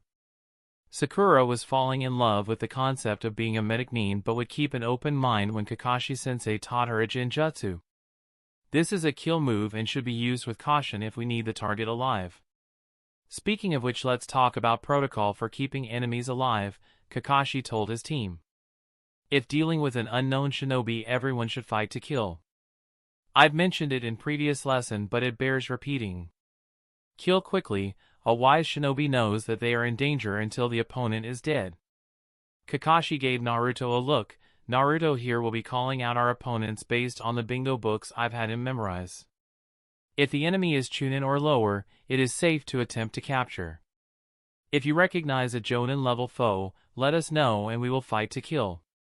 Capturing an enemy is significantly harder than killing one, but information is life. Sometimes the added risk is worth it. Kakashi took a deep breath as the next point hit close to him. If the goal is to capture someone alive but your comrade will perish unless you unleash a deadly jutsu, then unleash the deadly jutsu, Kakashi commanded. His tone took one of reverence. Those who don't follow rules are trash, but those who abandon their comrades are worse than trash. The infamous copycat nin looked carefully in each of his genin's faces. All of them had acknowledged what he had said. Alright, moving on. Subterfuge is a basic shinobi art that isn't used often enough. Due to Naruto's mastery of the Kagebunshin, we have a wonderful tool to use. Sasuke thought about some of the tactical implications and smirked. Having that many extra bodies had lots of advantages. Naruto, when a battle begins, you should attempt to flood the area with another 20 to 30 Kagebunshin. Henge a few to make them look like us. While you do this, Sakura will make regular clones to make it more confusing for the enemy. They won't be able to henge but will add to the distraction. At that point, Naruto, you are to call out if you identify the enemy. We don't need fancy code words, just identify the threat. Naruto cocked his head to the side. What type of information should I provide? Kakashi responded, rank primarily, any known tactics or specialties. Remember, if Chunin or lower, we go for the capture. If it is a Jonin, we kill. Kakashi turned to Sasuke. Meanwhile, you will activate your Sharingan and determine if our attackers are using any illusions. You will do this even if we are facing bandits, ronin, or samurai. It is easy for a shinobi to pretend to be something they are not. I knew an ANBU operative who assumed the bandits were just bandits, and he lost his life when the hidden shinobi blew his head off. Sakura shivered. She could only imagine what kind of jutsu did that. She rubbed her arms a bit. Kakashi was serious. The life of a shinobi was life and death when they entered the battle. If everything is as it should be, then no need to call out anything. If it is a Jonin, then Naruto's clones will engage the enemy. Feel free to add ranged weapons and jutsu as you like. Killing the enemy before they get close diminishes the risk you face in the battle. Kakashi eyed Sasuke. I'll repeat this for you, Sasuke. Shinobi battles are not the place to test your abilities. That's a good way to get killed, and where will your ambition be then? You will electrocute, burn, and pierce enemies from a distance. Sasuke frowned but responded with a, "Hi, sensei." Sasuke paused, but only against Jonin threats. Otherwise I can get close, correct? Kakashi nodded. Time your attacks so they work together. Not just with a jutsu combination but with any move. If you throw a kunai with an explosive tag, the shinobi will probably jump in one direction. As soon as you determine that direction, unleash your attack. Because the Sharingan allows you to see even minute muscle twitches and glances, you are the clean-up Sasuke. Naruto and Sakura will make them move and then you will finish it. Sasuke understood his role and was pleased with it. He was the executioner, it seemed fitting for an Avenger like himself. They drilled various combination moves and attacks. They also discussed what to do when faced with certain situations. Kakashi drilled the tenets that he operated by over and over. Teamwork first. Never assume you've won. Don't talk about your abilities. Kill quickly. Kakashi was pleased with how the team was coming together. Towards the end of the day, he started Naruto and Sasuke on the water walking exercise with his clone and started working with Sakura on Jinjutsu. The Jinjutsu we will be learning is the technique I used on you. It is not a powerful Jinjutsu, but it will be a great starting point, Kakashi explained. The technique is called Magen, Narakumi no Jutsu. Demonic illusion, hell viewing technique. Sakura's eyes widened. That's a basic Jinjutsu? The one that made me see Sasuke dying in front of me? Kakashi eyed the genin. Yes. The Jinjutsu is pretty basic, for a variety of reasons. Kakashi held up his index finger as he said, 1. It doesn't change what you see, it only adds to the victim's senses. This means unlike other Jinjutsu that completely obscures the victim's 5 senses and replaces it with their own version of reality, this one just adds one scene. Kakashi held up a second finger and continued, 2. It only affects 2 senses, sight and hearing. Your sense of taste, touch and smell were not impacted. This makes the jutsu quite easy to detect and why I was not surprised that you fell for it so easily. Kakashi raised a third finger, and finally it does not reveal the victim's greatest fear, instead it reflects the victim's most probable recent fear. Sakura scrunched her brow as she thought about it. Can you explain that a little to me a little bit more thoroughly? Kakashi complied. If I had used this jutsu after having dinner with your family, you may have seen your mother or father dying. It all depends on the emotional bond you have with individuals. The jutsu isn't even specific to that. It could be failure to realize a dream or desire. Either way, it is not necessarily the deepest or darkest fear someone has. Thank you, Kakashi-sensei. How do I make the Jinjutsu work? Kakashi explained how Jinjutsu worked, how it attacked the enemy's chakra and took over their senses. Triggers were most frequently sight, but some shinobi even used sound or smell to initiate them. In theory, I suppose it can be done by taste and touch, but I have not seen a Jinjutsu function that way. Sakura eagerly drank up all of the knowledge that was given to her. Kakashi showed her how to infuse her chakra into her victim's chakra network. With Sakura's excellent chakra control, it wasn't difficult at all. Kakashi also used it on Sakura again. This time she saw Naruto, Sasuke, and Kakashi dying before her eyes. Knowing how it worked, she was able to ignore the effect. She decided to test it by walking up to Sasuke and touching the image. It wavered as she did so and then dissipated. Her sensei taught her how to break Jinjutsu as well. Knowing you are under a Jinjutsu is half of the battle. After that, you can flood your chakra system with your own chakra, breaking the effect, or you can cause physical pain to yourself. Neither method is foolproof, but a skilled Jinjutsu specialist should have an easier time breaking out of one. After Sakura tried a few times, they called it a day and Sakura went home to complete her evening exercises. Sakura was an intelligent kunoichi. After the teamwork exercises, she could see the advantage of Jinjutsu. If she could pin an opponent in place for even a second or two, then Naruto and Sasuke could hammer them with their jutsu combination. Perhaps I should focus on Jinjutsu, but if Sasuke-kun or even Naruto ever got injured, I'd just hate myself forever if I couldn't heal them because I passed up on medical training. Sakura tossed and turned that night. Medical training or Jinjutsu? Medical training or Jinjutsu? Both had their advantages. With Jinjutsu, the team's jutsu combination kill combo would be quite dangerous. If they could kill the enemy before anyone could get injured, wasn't that better? Sakura shivered when she thought about killing Kakashi talked about it a lot and it was now her biggest concern. Killing someone that was trying to kill you was one thing. But Kakashi talked about how the best way to kill someone is end their life before they even knew it was in danger. Could she really kill in cold blood? Sakura continued to toss and turn as she wrestled with that question for most of the night. Break. At the 3-week mark, Kakashi finally allowed them to take a rank C mission.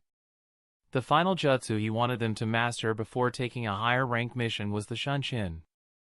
With it they had a powerful tool to escape with if they needed to. The Shunshin was a misunderstood jutsu. To a civilian it looked like a teleportation jutsu. In reality it was just a shinobi moving incredibly fast using chakra to boost their speed. The jutsu had its weaknesses. While the speed was great, it did not allow a shinobi to move their limbs faster. It essentially just pushed a tremendous amount of momentum in a single direction. It could even be dangerous to oneself if used improperly. The Sharingan wielder has taught his students the dangers and when to use it. Sasuke, using the Sharingan, had learned it the quickest. Next was Sakura, but Naruto wasn't too far behind when he created a dozen clones to help him learn it. With that in place, Kakashi felt the time was right to give his team a real mission. Team 7 reported to the Hokage Tower with Naruto literally jumping up and down with excitement.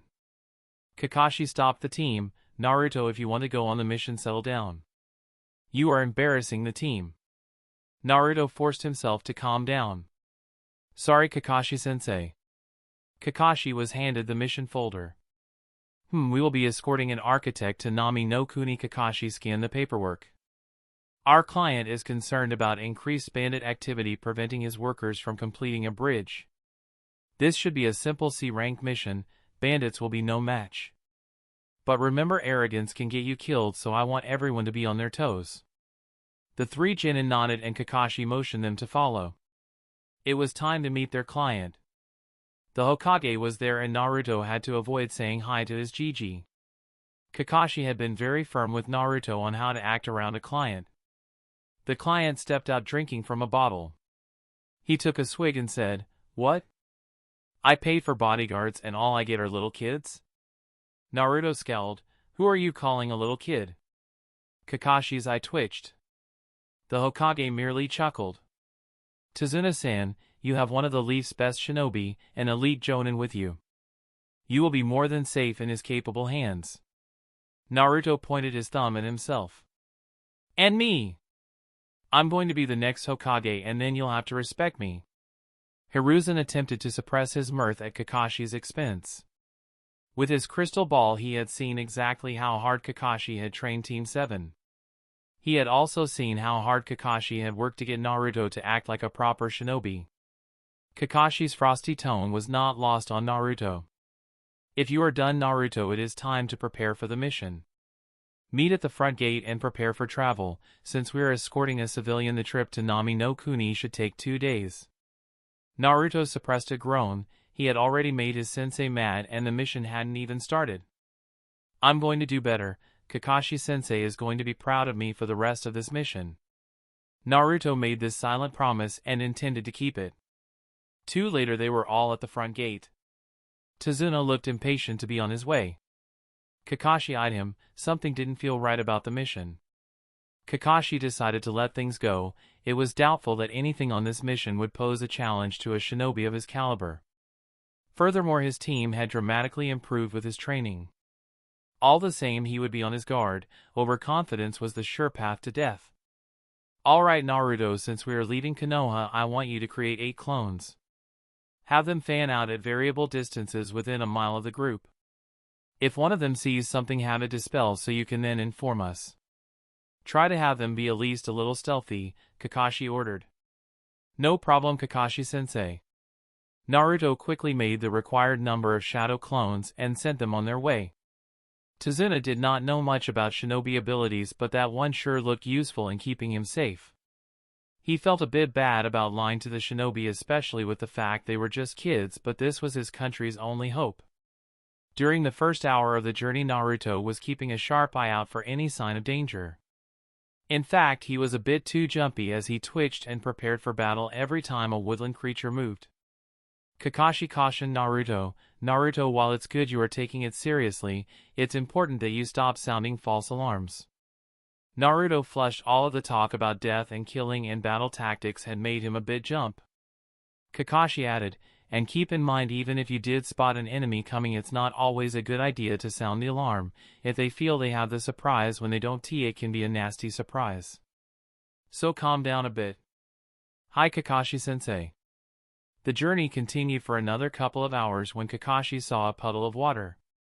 It hadn't rained in a few days, so it was quite out of place for his finely honed senses. Without changing his movements in the slightest, Kakashi reached out with his senses and determined that there were 2 enemy shinobi hiding. Unlikely a Jonin-level enemy would make that mistake. "I'll be ready to step in if things go poorly, but my team needs real shinobi combat," Kakashi thought to himself. Sure enough, after a few moments as the group walked by the puddle, 2 shinobi, each wielding a large gauntlet, attacked.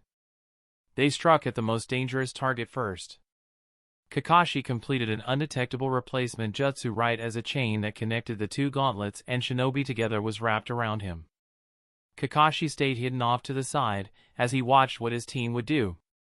Naruto shouted, "Chunin level. Missing nin from Kiridakure, hidden mist, affinity with water, and they use poison." He had shouted this information as he performed the Kage Bunshin, deploying over a dozen shadow clones. Sakura created regular clones that dashed forward, attempting to distract the 2 Chunin-level opponents. Sasuke activated his Sharingan and saw Kakashi hiding off to the side. "HNN, guess he thinks we can handle them." Sasuke smirked as he threw a few shuriken at the pair of shinobi racing for them. The shuriken were avoided, but right behind them came in the Naruto horde. The first wave had raced forward while the second had paused to hinge to look like Sakura and Sasuke. The missing nin used the chain to good effect, catching 2 of the clones right away. One of the clones attempted a flying kick that the enemy on the left ducked.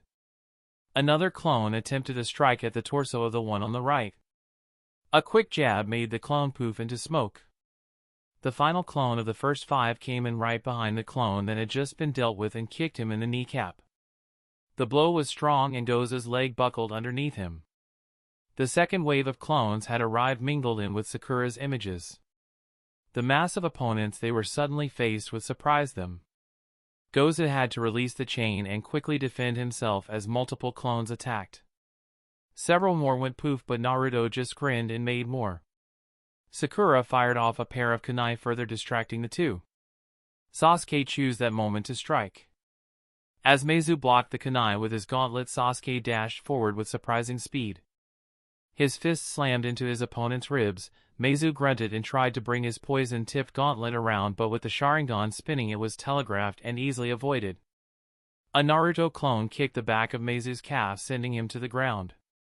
Sasuke took full advantage and grabbed the gauntlet arm and snapped the enemy shinobi's arm. A kunai appeared in his hand and was held at the demon brother's throat. Meizu was beaten and he knew it. Gozu was favoring one leg while the Naruto clones rushed him. He could not get free of the clones to come help his brother. Naruto saw one of his clones jump in the air and he knew his next move. Gozu was popping clones left and right, but since they were only coming in 2 or 3 at a time, he had several to deal that were always easily replaced.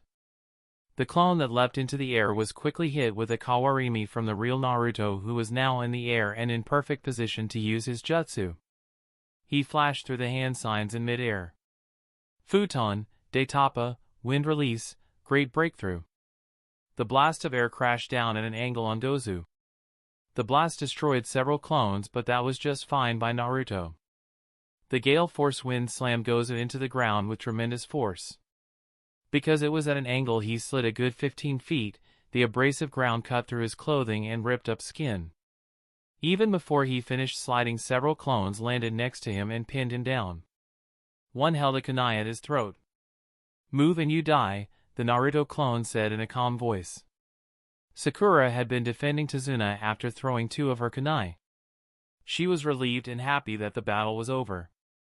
It had been their first shinobi battle and it was won without any injuries. Kakashi congratulated them and quickly secured their 2 prisoners. He attached a chakra seal and secured them tightly enough not even a Jonin could escape. He then turned to the bridge builder.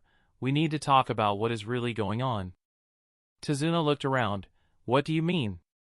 Kakashi raised his killing intent and Tazuna backed up as the oppressive pressure bore down on him. The Jonin's voice took on a cold and ominous tone. You lied about the mission parameters, that could have gotten us killed. Were you in league with this shinobi? Was this a trap set for us? Kakashi did not think that was the case at all, but fear could be a powerful motivator in making someone talk. As he suspected, Tazuna stumbled over himself trying to explain himself. I'm not working with them. I swear. Tazuna held his hands up as he backed away. They were trying to kill me to stop me from building the bridge. Sasuke smirked. Sensei is good. Hi Tazuna-san, I never doubted they wanted you dead, but why are there shinobi trying to stop you from building the bridge? Kakashi asked the question in a more conversational tone and Tazuna relaxed. The architect sagged. The Jonin believed him, but he had given it away. He was expecting the attack. Alright, I'll tell you everything. It all started when a despicable man by the name of Gato came to our land. Tazuna proceeded to tell the story of the suffering of Nami no Kuni. The four-leaf nin listened to his story. Naruto in particular wanted to save them from Gato, who reminded him of the bullies in the village who had mocked him and tried to take away his will to go on. Gato was doing the same thing, demoralizing and controlling an entire land simply because he had the resources to do it. Naruto shouted out, "We are going to save your country and kick out this Gato guy." Believe it! Kakashi interrupted, Naruto not so fast. This was supposed to have been a C-rank mission. Any mission that involves enemy shinobi is automatically at least a B-rank mission. Genin do not take B-rank missions. HN, Sasuke responded. But we have to help them, Naruto shouted. Sakura remained quiet. She wanted to help the people of Nami no Kuni, but shouldn't this be handled by a more experienced team? Yes, Tazuna had said that they couldn't afford to pay for a B-rank mission, but what if Sasuke-kun or Naruto got hurt? Inner Sakura screamed, "Coward! You're afraid. If you want to be a shinobi you have to be willing to fight. So go out there and fight. Show Sasuke-kun what you are made of." Cha-cha-cha. Sakura bit her lip and then quietly but firmly said, "We can do it.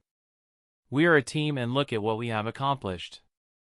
Please Kakashi-sensei, please let us continue the mission." Both Naruto and Sasuke looked at her, Naruto grateful and Sasuke was appraising her in a new way. Kakashi looked at his Genin team and thought about the situation. Likely they would face another threat. This time it would probably be a Jonin. If a Jonin was their opponent, Kakashi was confident he could handle the threat. However, battle was never a certain thing. He would have to be on his guard. Is my team ready? Perhaps, but I'll need to test how far they are willing to go. Sasuke would have no qualms, and I'm confident about Naruto. But Sakura, the leader of Team 7, told his team, "I have decided how we should handle this. Sakura, it will be your choice. If you wish to continue this mission you must prove you are fully committed." Tazuna looked unhopeful. Naruto was confused. What do you mean? Sakura already said she wanted to continue. It's simple. I know you and Sasuke have the killer instinct to fight with the intent to kill. I don't know if Sakura does. In order to prove to me that she does have that instinct, she must kill one of our prisoners. Everyone tensed at the announcement. Sakura froze, her eyes widening in horror. Sasuke narrowed his eyes and tried to think of a way around Kakashi's test. This might work, he thought. Kakashi-sensei, these two might have information. We should keep them alive. Kakashi laughed. Nice try, Sasuke. I appreciate you trying to work as a team, however both of them probably have the same amount of information. There is no point in leaving both alive. Sakura will have to pass this test. Sakura's mind shrank away from the task. In the middle of combat she felt she could kill if it meant saving Sasuke-kun's life or that of another leaf shinobi. But in cold blood? After the battle is finished? It was unthinkable. But if she didn't do it, the people of Nami no Kuni would continue to suffer under the tyrant businessman's boot. Sakura looked at the two missing nin and swallowed thickly. She looked at the faces of her teammates. Naruto looked shocked at the turn of events. Sasuke looked pissed, likely because he thought she wouldn't go through with it. Tazuna looked at her with pleading eyes. Sakura's hand was shaking. How could her sensei make her do this? Kakashi raised his voice. Did you think being a shinobi was glamorous? We're assassins, thieves, spies, and infiltrators. If you aren't willing to kill, you aren't going to be on this team.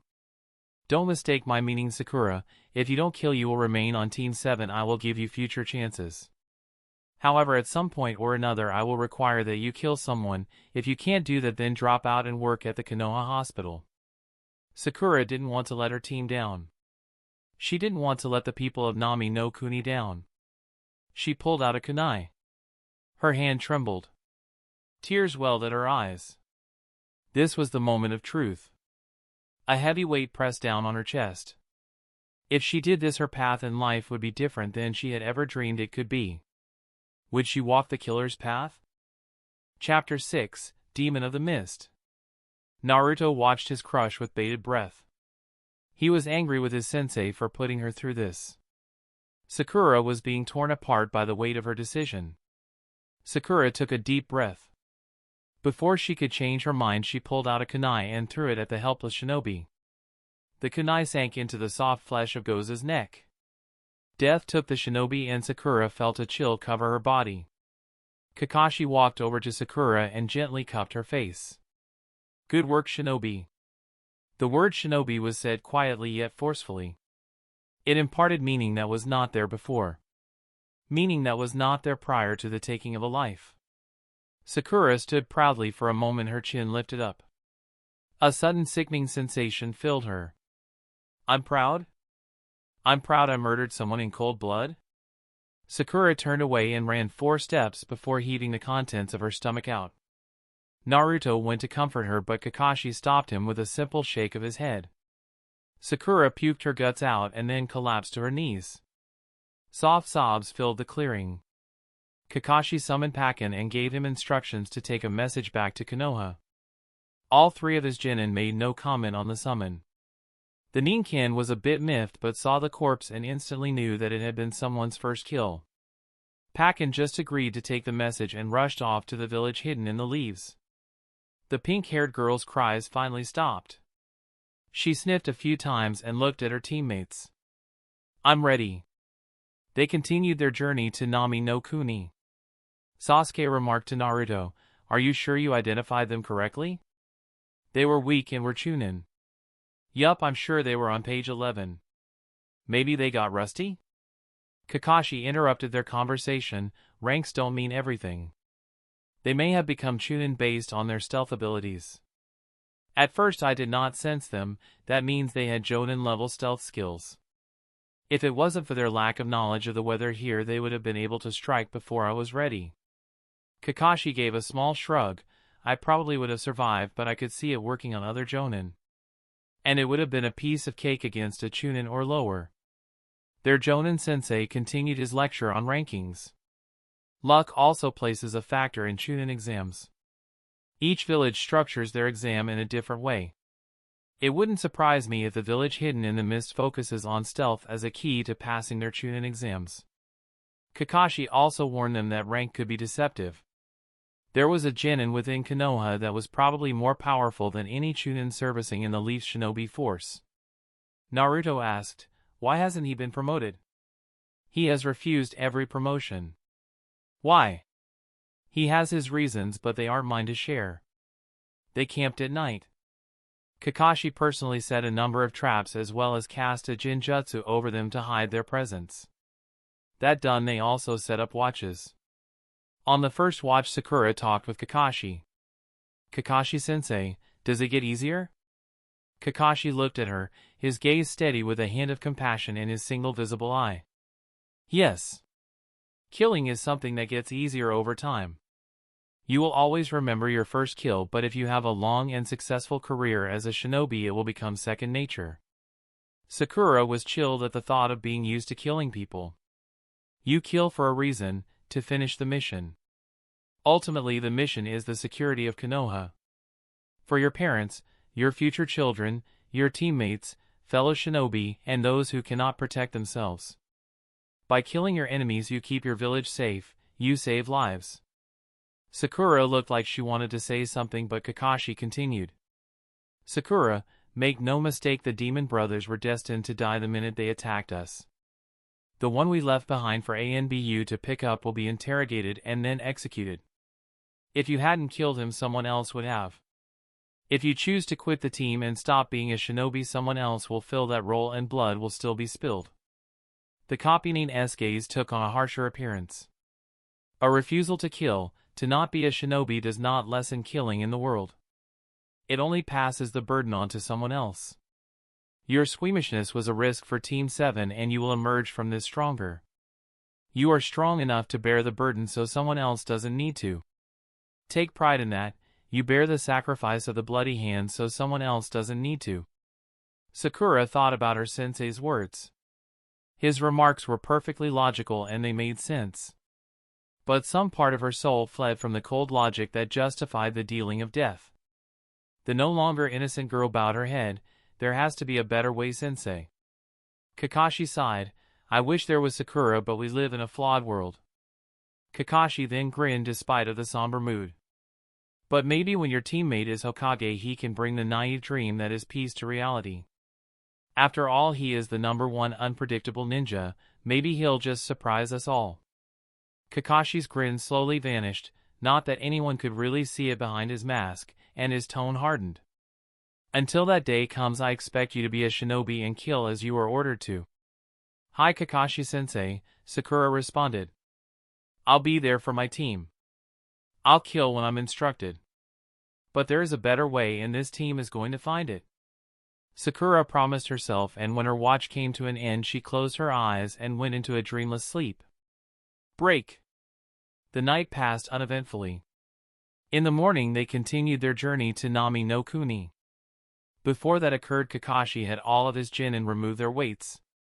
Naruto complained at first, but Kakashi harshly told them it was not up for discussion. A jonin threat will be faster than you, a fraction of a second can save your lives, take them off. The 3 genin removed their weights and Kakashi sealed them in a scroll so it wouldn't weigh him down either. Their trip was not just on foot, they also had to travel via boat. All of them had mastered the water walking exercise, but Tazuna was with them so they had to travel through conventional means. Team 7 arrived at the banks. Their journey through the water had finished without incident. Naruto suppressed his urge to be jumpy, remembering Kakashi's earlier admonishment. Kakashi kept a wary eye out for any possible attack. No jonin should be underestimated.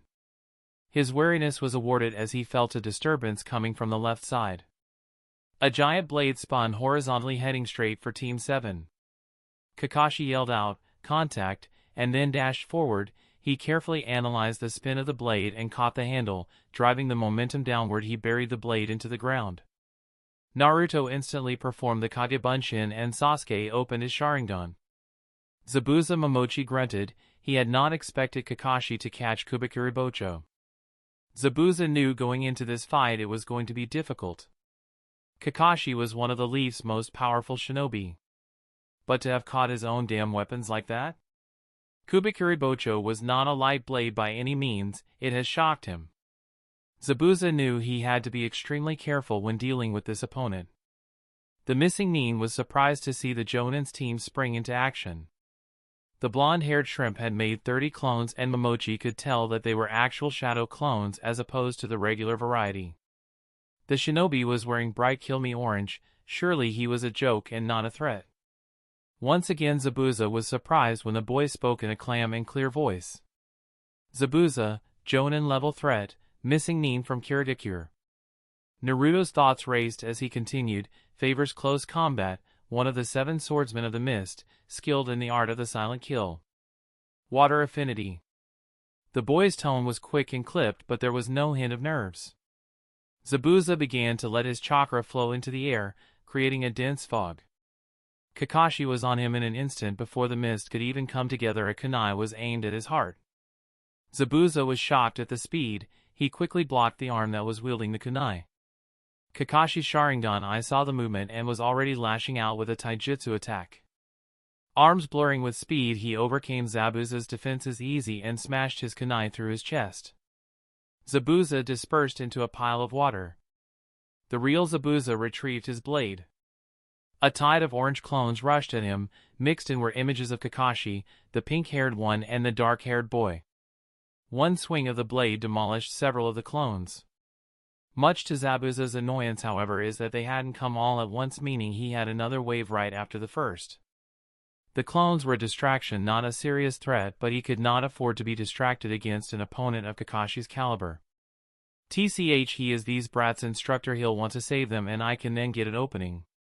As he thought this, he had to deal with Kakashi rushing him again.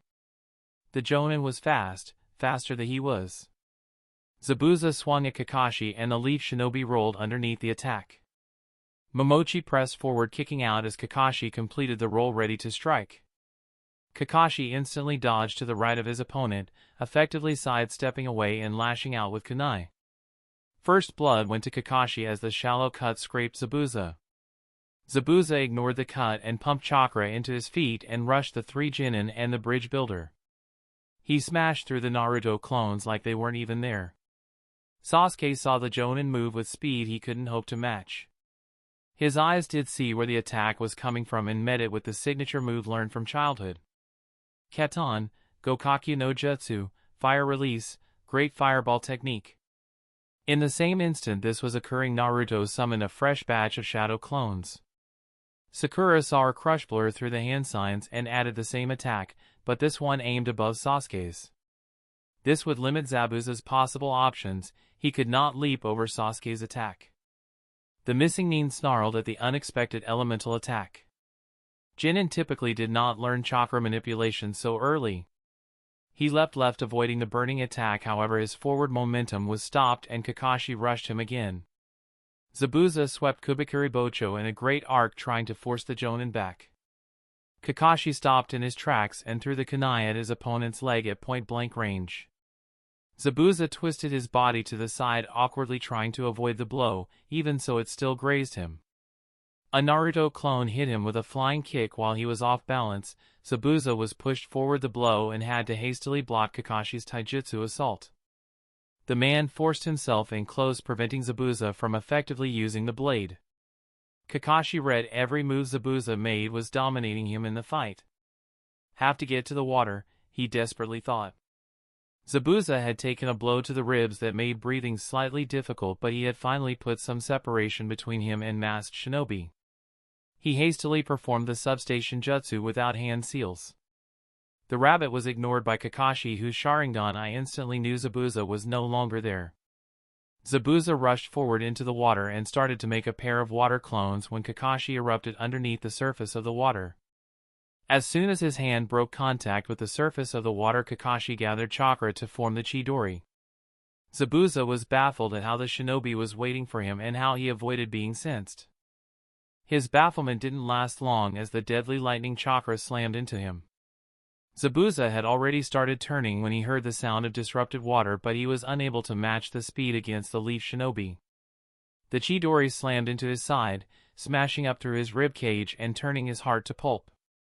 Kakashi had swapped with his clone after his initial clash with Zabuza. The water affinity would mean that the demon in the mist would want to retreat to the water if he felt threatened. While it had been risky to depend on just alone to pose a challenge, it has been a calculated one. Zabuza was a dangerous shinobi, but even without the Sharingan, Kakashi was confident he could win the fight. With the Sharingan, even his clone could hold his own and pose a threat. And, if a Naruto clone can start emitting chakra tails, then I see no reason why a clone can't also use the Sharingan. Team 7 was startled when another voice cried out. A shinobi in the clothing and mask of a hunter nin burst from hiding, shouting, "Zabuza!" A Naruto clone shouted out, "Unknown shinobi, garbed as Kirigakure hunter nin." Naruto had used a clone to do it. Kakashi had given him that tip. If the clones were already out, have one of them say it instead of the original, since opponents would assume the original was speaking. Kakashi was surprised he had not sensed the additional shinobi in the area. Whoever it was had to be skilled in stealth and was therefore dangerous. The masked shinobi raced towards Zabuza. Kakashi created a water clone to intercept the shinobi. While the shinobi was dressed like a hunter nin, the reaction to Zabuza's death was out of character. Naruto's clones followed his lead and swarmed the newcomer. Haku responded with Senbon needles thrown with deadly force. His world had just been shattered, he had failed Zabuza and had nothing left to live for, death in battle would end his worthless existence. He didn't even try to use his Kekkei Jinkai. Haku wanted to die and Kakashi was taking no chances, the outcome was inevitable. In the first clash Kakashi rammed his kunai through Zabuza's apprentice's skull. Haku had felt nothing more than a sharp pain before the kunai ended his short life. Kakashi peered out with his Sharingan looking to see if any more surprises were waiting to jump out. Seeing none, all of Team 7 searched the bodies and discussed what happened. Naruto asked his sensei, "I don't get it, who was she?" The older shinobi corrected his pupil, "Actually it's a he." Naruto did a double take. "What?" Remember to see underneath the surface, Naruto. Until you can reliably see underneath, you cannot even begin to see underneath the underneath as a proper shinobi should. Kakashi continued, "As for why that is difficult to say. I would guess that Zabuza was important to this shinobi, based on age, possible an apprentice or sibling, though no siblings are listed in the bingo books. Based on the disguise, I assume that if Zabuza got into trouble, this one would come and try to save him. Because my attack killed Zabuza too quickly, that didn't happen." Sasuke turned off his Sharingan. This was his first taste of a true shinobi battle. The killer intent had been massive, but having suffered through Kakashi's training as well as the fake assassination attempt by the Iwa Nin, he had held up well. With his Sharingan he had been able to follow the swordsman every step of the way. He knew his body would not have been able to keep up, so that was a humbling experience. However, he knew with the training he was receiving he would one day move at that level. Sakura was happy she had fulfilled her promise. It was partly due to her attack that Zabuza had to move the way he did. As she analyzed the battle, she realized that even without her attack the outcome would still have been the same. It did allow the battle to end more quickly. As her sensei had repeated over and over, a shinobi was dangerous until he was dead. Naruto had mixed feelings. He had fulfilled his role in the team by calling out the information on their opponents. His clones had been instrumental in distracting Zabuza. He had performed exactly the way his sensei had wanted him to. But he had not been satisfied. Naruto still had energy to burn, all he had done was make clones. Naruto had wanted to actually fight, to swing a punch or hit the enemy with a kick. It seemed vaguely cowardly to fight the way he had. Kakashi was a master at reading people, even without his Sharingan active. "Naruto, you and the rest of the team were excellent. What is the matter?" Naruto squinted. "I guess this isn't the way I imagined fighting the enemy." "Good, being a shinobi isn't about honor or bravery, it is about victory. You serve the village and not yourself or your idealized version of what it means to be ninja." Kakashi gave him a nice smile, "And you won't become Hokage if you die while still a genin." Naruto perked up at the words. "Hi, sensei. See Sakura? Kakashi thinks I can be Hokage." Sakura rolled her eyes. "You've gotten better, but you still have a long way to go." Naruto acknowledged her words. "You're right, but I'll make it there one day." "Believe it!" Kakashi walked over to the body of Zabuza and cut off his head.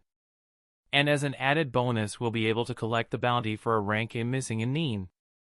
Naruto blinked. He knew all the bounties in the bingo books.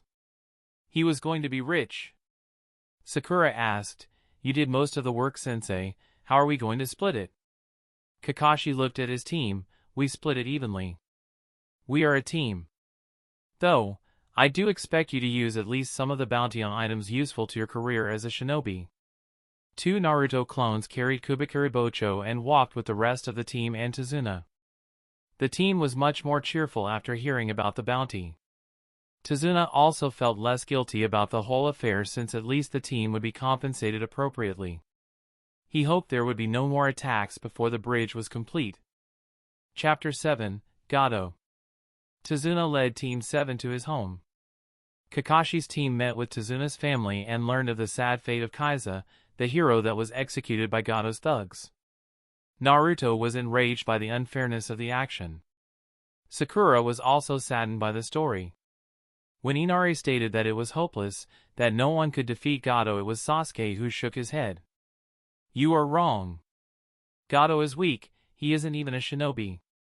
We defeated his hired shinobi on 2 occasions. If he messes with us, he's dead." Inari stormed off in tears, not believing a word of it. Naruto looked to his sensei. "What is going to happen after we leave?" Kakashi preferred brutal honesty than sugared words. "Gato will either destroy the bridge or position thugs at one end of it to collect a toll." Tazuna stood up.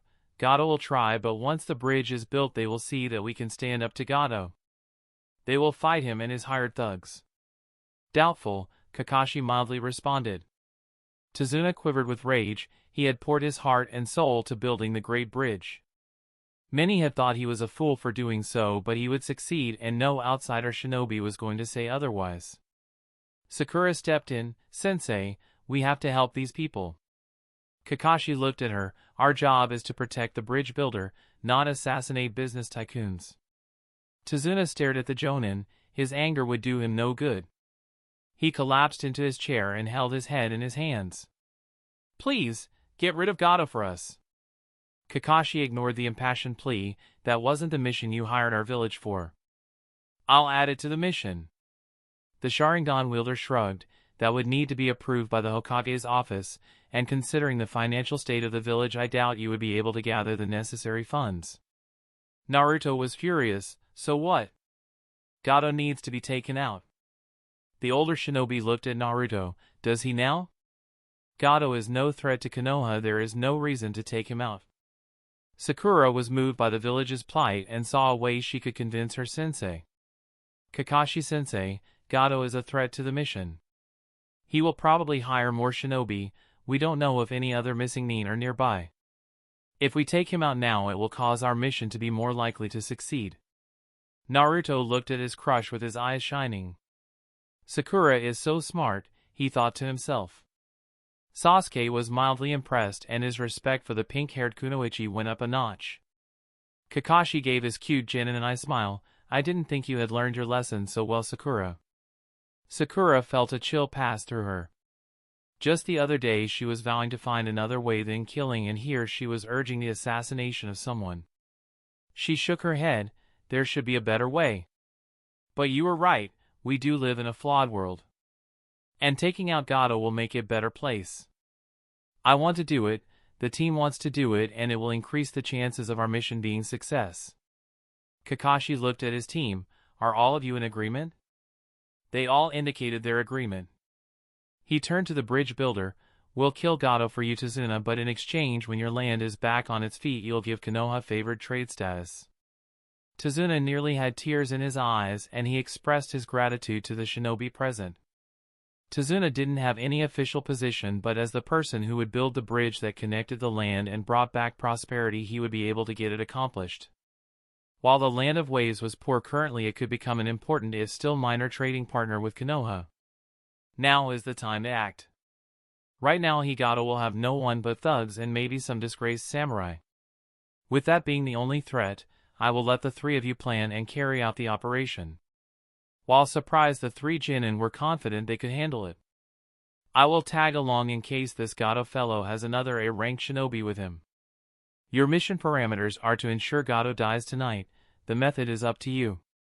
What you do with Gato's men is up to you. I will be observing, however I will cease helping beginning now." Team 7 looked at each other and Naruto spoke up first. "Sakura-chan, maybe you should come up with the plan? You're really smart and I bet you could make the best plan." Sakura enjoyed being complimented, even if it was from Naruto. Even before she joined the team, it was nice to know that someone found her pretty and wanted to date her. Now that she had seen his work ethic and abilities, she valued his opinion even more. "If only Sasuke-kun thought of me that way." Sakura looked to Sasuke, who simply inclined his head. Sakura began by finding out what they wanted to do. Should we try to avoid killing his mercenaries? Sasuke didn't care one way or the other and remained silent. Naruto looked up at Kakashi before looking back at Sakura. "I don't think we need to kill them. Maybe just scare them a bit." Sakura liked the answer. She didn't want to kill anyone she didn't have to. "I guess the next question is who should be the one to do it." Sasuke volunteered. "I'll do it." For once Naruto decided not to compete with his rival. Sakura was relieved she wouldn't be the one to do it. Even if Gato deserved death, even if it had to be done, she didn't want to be the one to do it. She knew Kakashi would find her weak for thinking this, but he had left them in charge, and this is what the team had decided. Sakura formulated a plan. Gato may not know Zabuza is dead.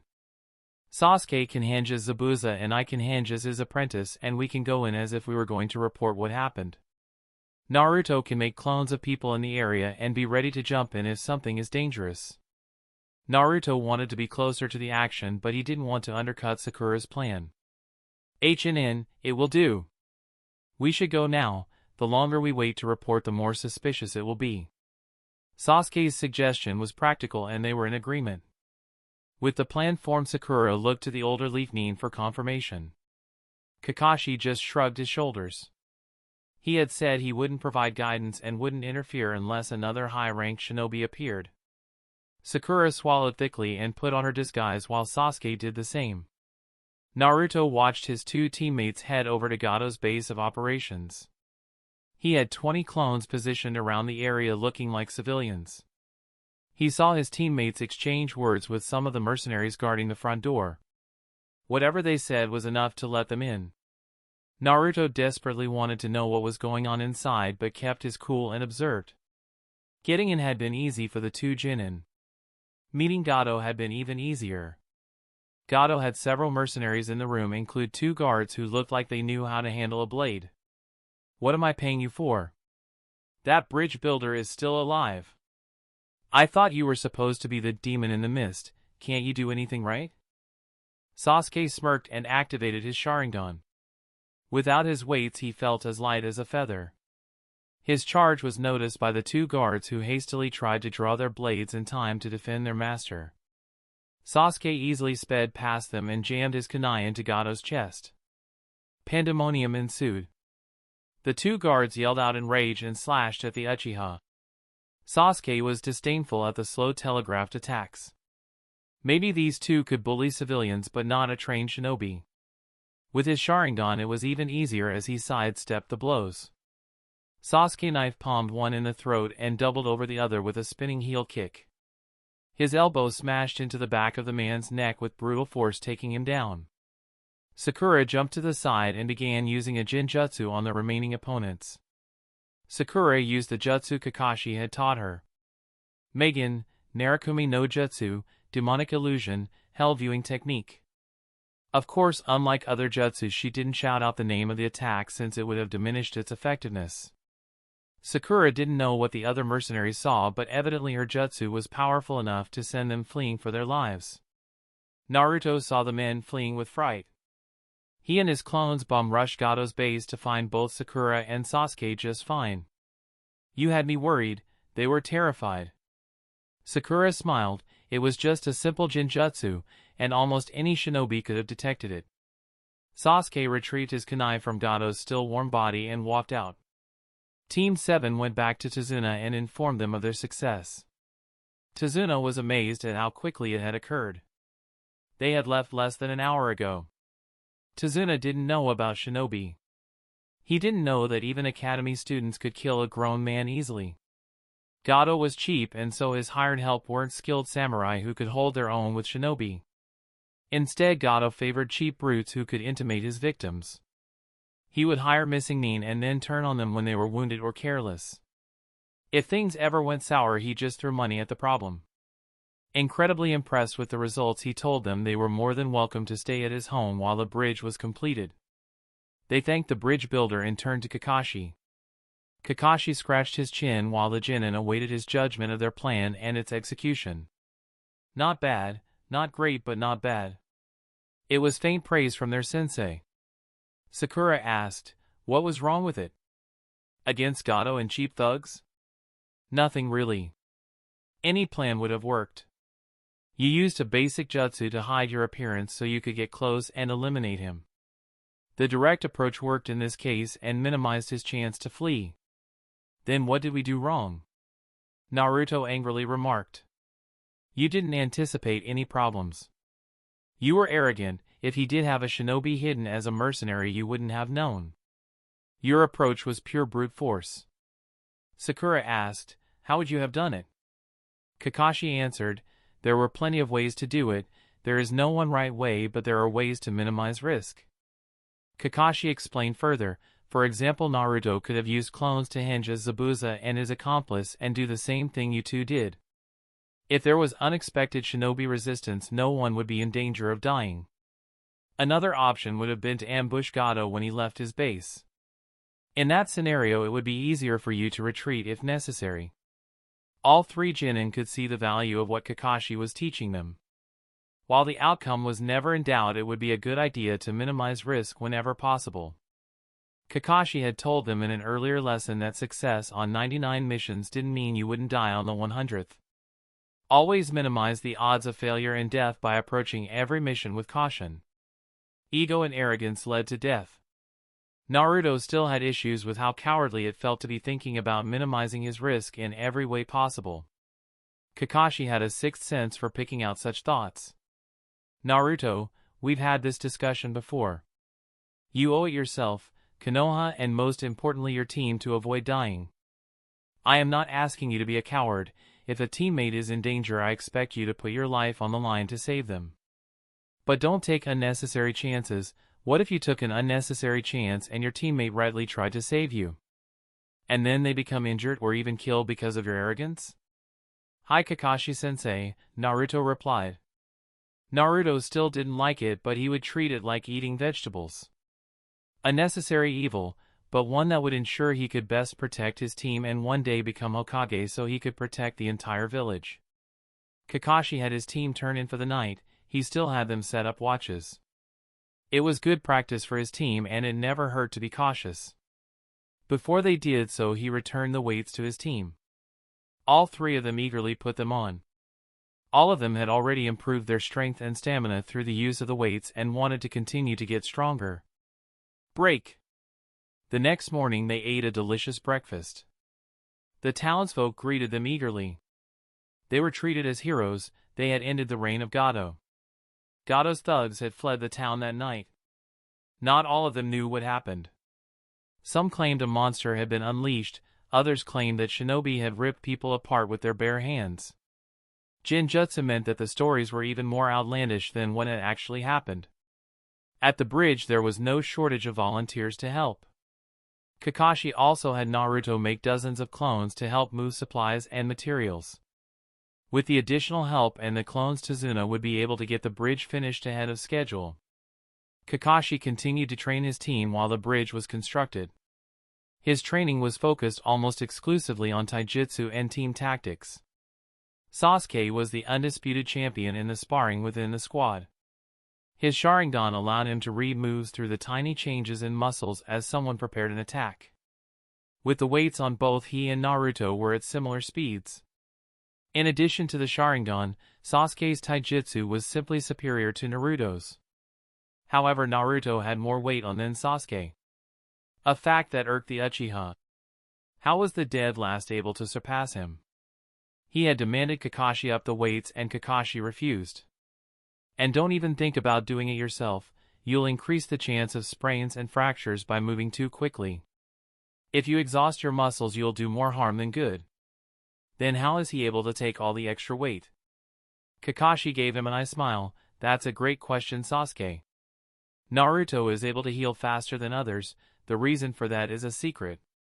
One that I'm going to encourage Naruto to share. Unfortunately, it is not a technique that can be copied. Sasuke's brain worked to solve what the secret was. He asked his sensei, is it a Kekkai Genkai like the Sharingan? It was a reasonable guess. It would explain the greater healing ability and the need for keeping it a secret. Kakashi merely smiled beneath the mask and responded, I've said all that I plan to on this, Sasuke. Sasuke wasn't happy, but if it was a Kekkai Genkai then it didn't matter. It just meant he would have to work harder. He couldn't afford to let the class dope surpass him. Sasuke was glad that Naruto wasn't weak. He would be someone he could measure himself against. And as Kakashi had pointed out early in their training, having a strong team could only work to his benefit. Naruto was better than Sakura in their spars. However, Sakura becoming incredibly adept at avoiding blows. Facing the quick and brutally efficient Sasuke had taught her how to minimize her movements. Her blocks were precise and close to her body. If the attack was too strong, she smoothly glided away. Without the weights, Naruto could have finished her quickly, but with them it was next to impossible to pin her down and win the bout. The only reason he would end up winning is when Sakura finally became too winded to move as fast as she could. Within the week the bridge was complete and Tazuna thanked Kakashi and his team. Even Inari was smiling again. His grandpa was safe and the man who had murdered his surrogate father was killed. The strong killed the weak, that was life, but his amazing granddad had found people stronger than Gato and his money. With a final wave, Team 7 began their return trip home. Chapter 8, Reporting Home. The 4 shinobi of Konoha returned to their village quickly and without incident. Naruto couldn't wait to get the best ramen in town. As he was about to dash off, Kakashi reminded him they had to report back at the Hokage Tower first.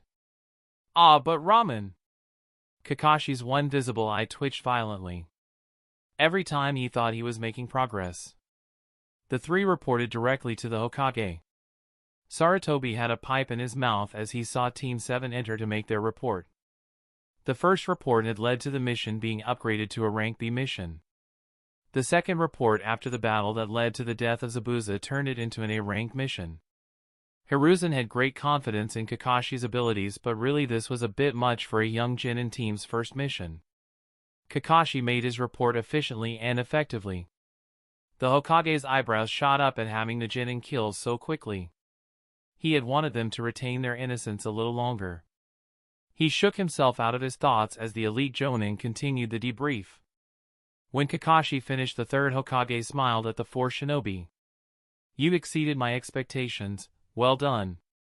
Kakashi took the praise in stride while his genin team basked in it. Kakashi could tell even Sasuke was affected by the words, though he hid it well. Naruto's smile was an ear-to-ear grin. Sakura was more demure, but she positively glowed at the praise from the village's legendary leader. The Hokage dismissed everyone but Kakashi. Naruto invited the other 2 for ramen. Sasuke shrugged and agreed.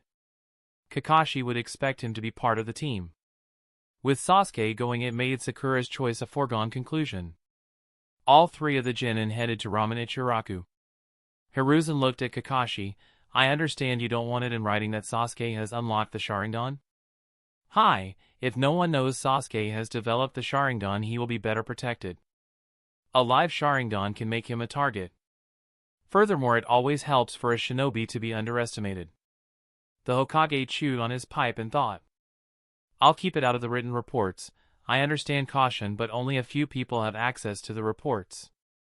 Sometimes your wariness is more like paranoia, Kakashi-san." The masked Jonin looked at the Hokage and replied with simple logic, "If I take precautions that aren't needed, it is a minor inconvenience. But if I take precautions when it is needed, it could make all the difference. Any edge, no matter how small, that will help them survive, I will give them." He couldn't find fault with the argument, so he agreed to do as his Jonin asked. The written copies of the report were different than what had been orally communicated. Most everything was the same, but the Sharingan was absent completely, as was any mention of the genin helping Kakashi deal with Zabuza. With a bow, Kakashi left Sarutobi alone with his thoughts. Kakashi took the pay for the mission and also turned in the sealing scroll that had Zabuza's head. Zabuza's blade was also given up, but instead of using it as part of the bounty, it would go to the care of Konoha, where it would find a worthy wielder. Kakashi would split the money with his team in the next morning. For now, it was time to see if the latest Ika had arrived while he was gone. Break! Naruto was ecstatic. Not only was he finally getting his favorite food at Ramen Ichiraku, but both of his teammates would be with him. Naruto introduced them to Tsuchi and his daughter Ayame. Sasuke said little while Sakura introduced herself properly. Soon they were all eating delicious ramen. While neither was as enthusiastic as Naruto, it was tasty and they enjoyed it. After completing the ramen, they went their separate ways. Naruto returned to his home. Since placing a few traps, the home had not been vandalized. The fact that he was a shinobi now meant that he could legally assault someone for breaking into his residence. Naruto made a dozen clones that began reading books. Naruto considered what he would like to with the money he would soon be receiving as his share of the bounty and the A-rank mission. His cum used new furniture, but Naruto honestly didn't care about that. He wanted to get stronger, he wanted to purchase something that would enhance his skills. Kakashi had told him about chakra blades that would be very expensive but extremely useful for a wind affinity like himself. Naruto also thought about getting alternative weaponry. Most shinobi favored small weaponry that allowed for easy carrying and stowing so that hand signs could be used at a moment's notice. He did like the thought of wielding a katana or a staff. From reading historical battles, he knew his Gigi used a staff in battle that he summoned. Naruto decided to go shopping at a weapon store and see what might be effective for him. He left his clones to continue their reading while he used his henge to look like a nondescript teenage shinobi. That done, he went into town, avoiding all of the glares and hate he had been subjected to for most of his life.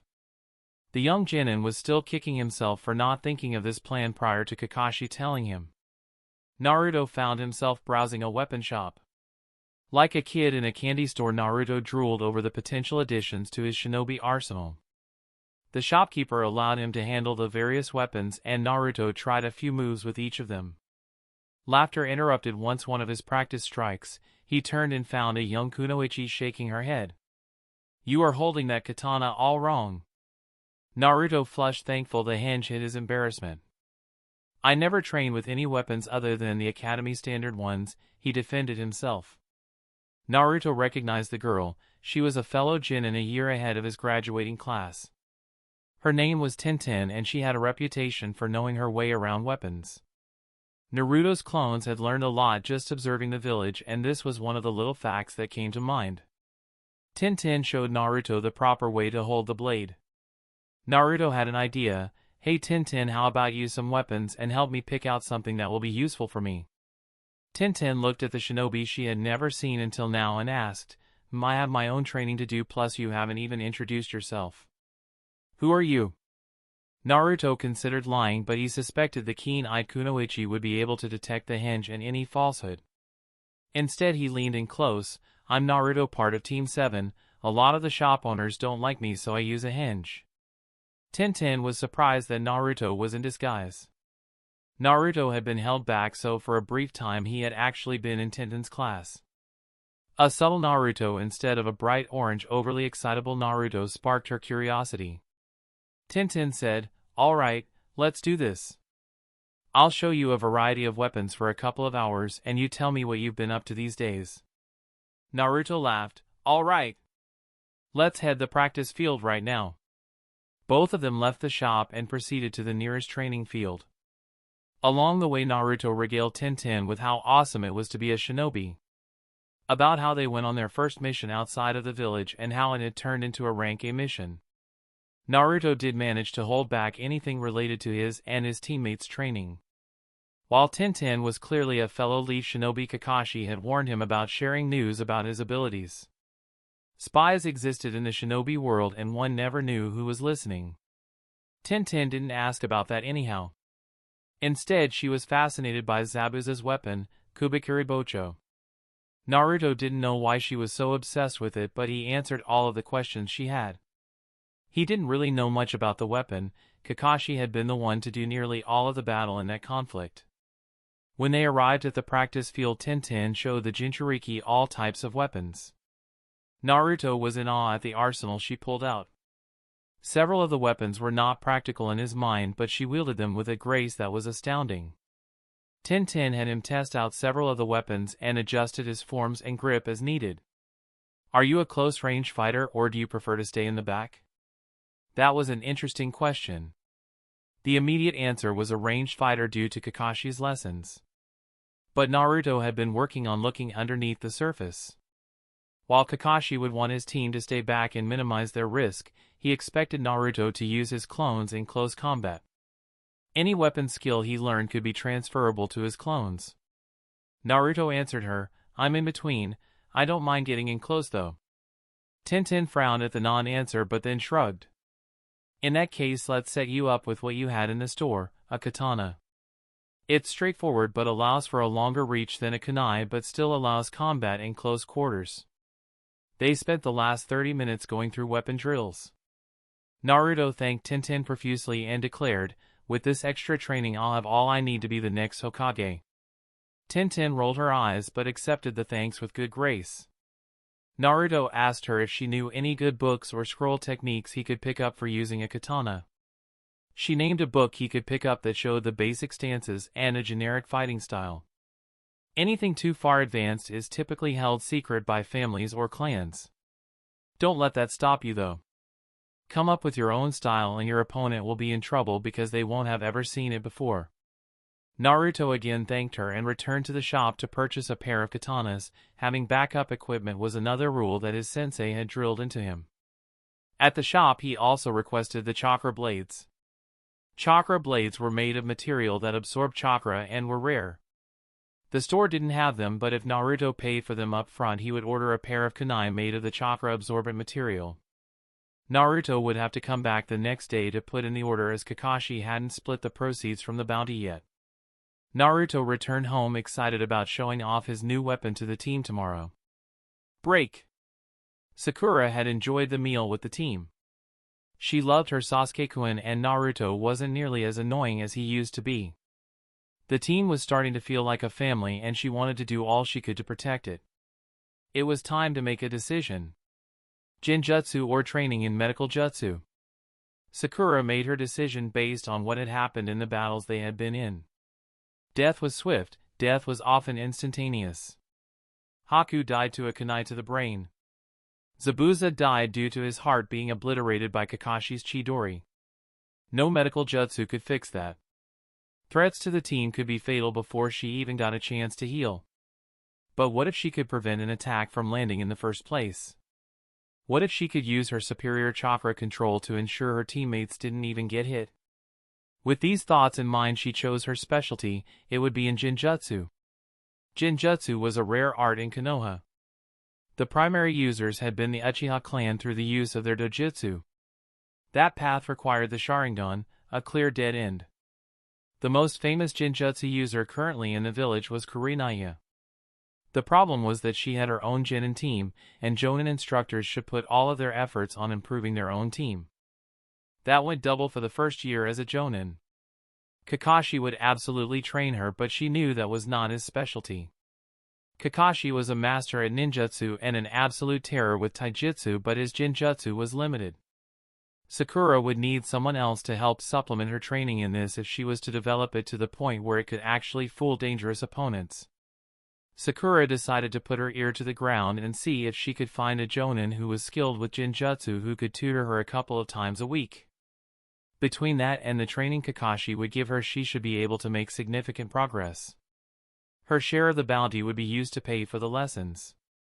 Sakura felt a burst of energy inside of her. She had confidence in her choice. She was not going to be a liability to her team. Break. Team 7 met up again the next day. As was typical, they quickly and efficiently completed a D-rank mission and then turned to training. Kakashi talked to them about what they would want to tackle next on their training agenda. Kakashi was approving of Sakura's choice to specialize in Genjutsu. He told her to continue working to improve her taijutsu and conditioning with weights. On that subject, he had purchased a new set of weights for all of them. These weights at first were incredibly light until they pushed chakra into them. These seals are designed to be only accessed by yourselves. Only increase the weight when I advise you to, but in a fight you can quickly release the excess weight. Additional, when we travel too much weight and you'll snap tree limbs as you leap from branch to branch. All three of the genin also had their weights increased. Kakashi created a pair of clones so he could have some one-on-one time with each of his students. The original went with Sasuke. He was going to teach the last Uchiha the original move he had created. The Chidori. Sasuke had seen it in action and knew it was a fantastic kill move. It would burst through most defensive barriers, especially earth, which was often used for defense. Kakashi cautioned Sasuke on the use of it. Never use this on a comrade or a leaf shinobi. This jutsu should only be used on the enemies of Konoha. Sasuke promised to obey this command. Sasuke also learned his chakra reserve would only allow him to use it 2 times before being exhausted. With constant training you should be able to increase the number of times you can use this jutsu to 3 fairly quickly. With the aid of the Sharingan, it was easy for Sasuke to pick up the jutsu, and by the end of the day he had successfully performed the jutsu and slammed it into the earth, leaving a crater. Excellent work, now on to your taijutsu training. Sasuke pushed his groaning muscles the limit with the new chakra weights. He was still able to maintain the perfection that Kakashi required in taijutsu forms. He was determined not to fall behind Naruto with weights and speed. With Sakura, he taught her some more basic Jinjutsu applications. Most Jinjutsu operated on sight, but a few operated on auditory senses. The auditory ones were extraordinarily rare but very effective, since it meant the victim could be affected before even laying sight on the caster. I don't have any auditory Jinjutsu in my repertoire. It will be a long shot if your tutor has one either. Sight Jinjutsu is still amazingly powerful.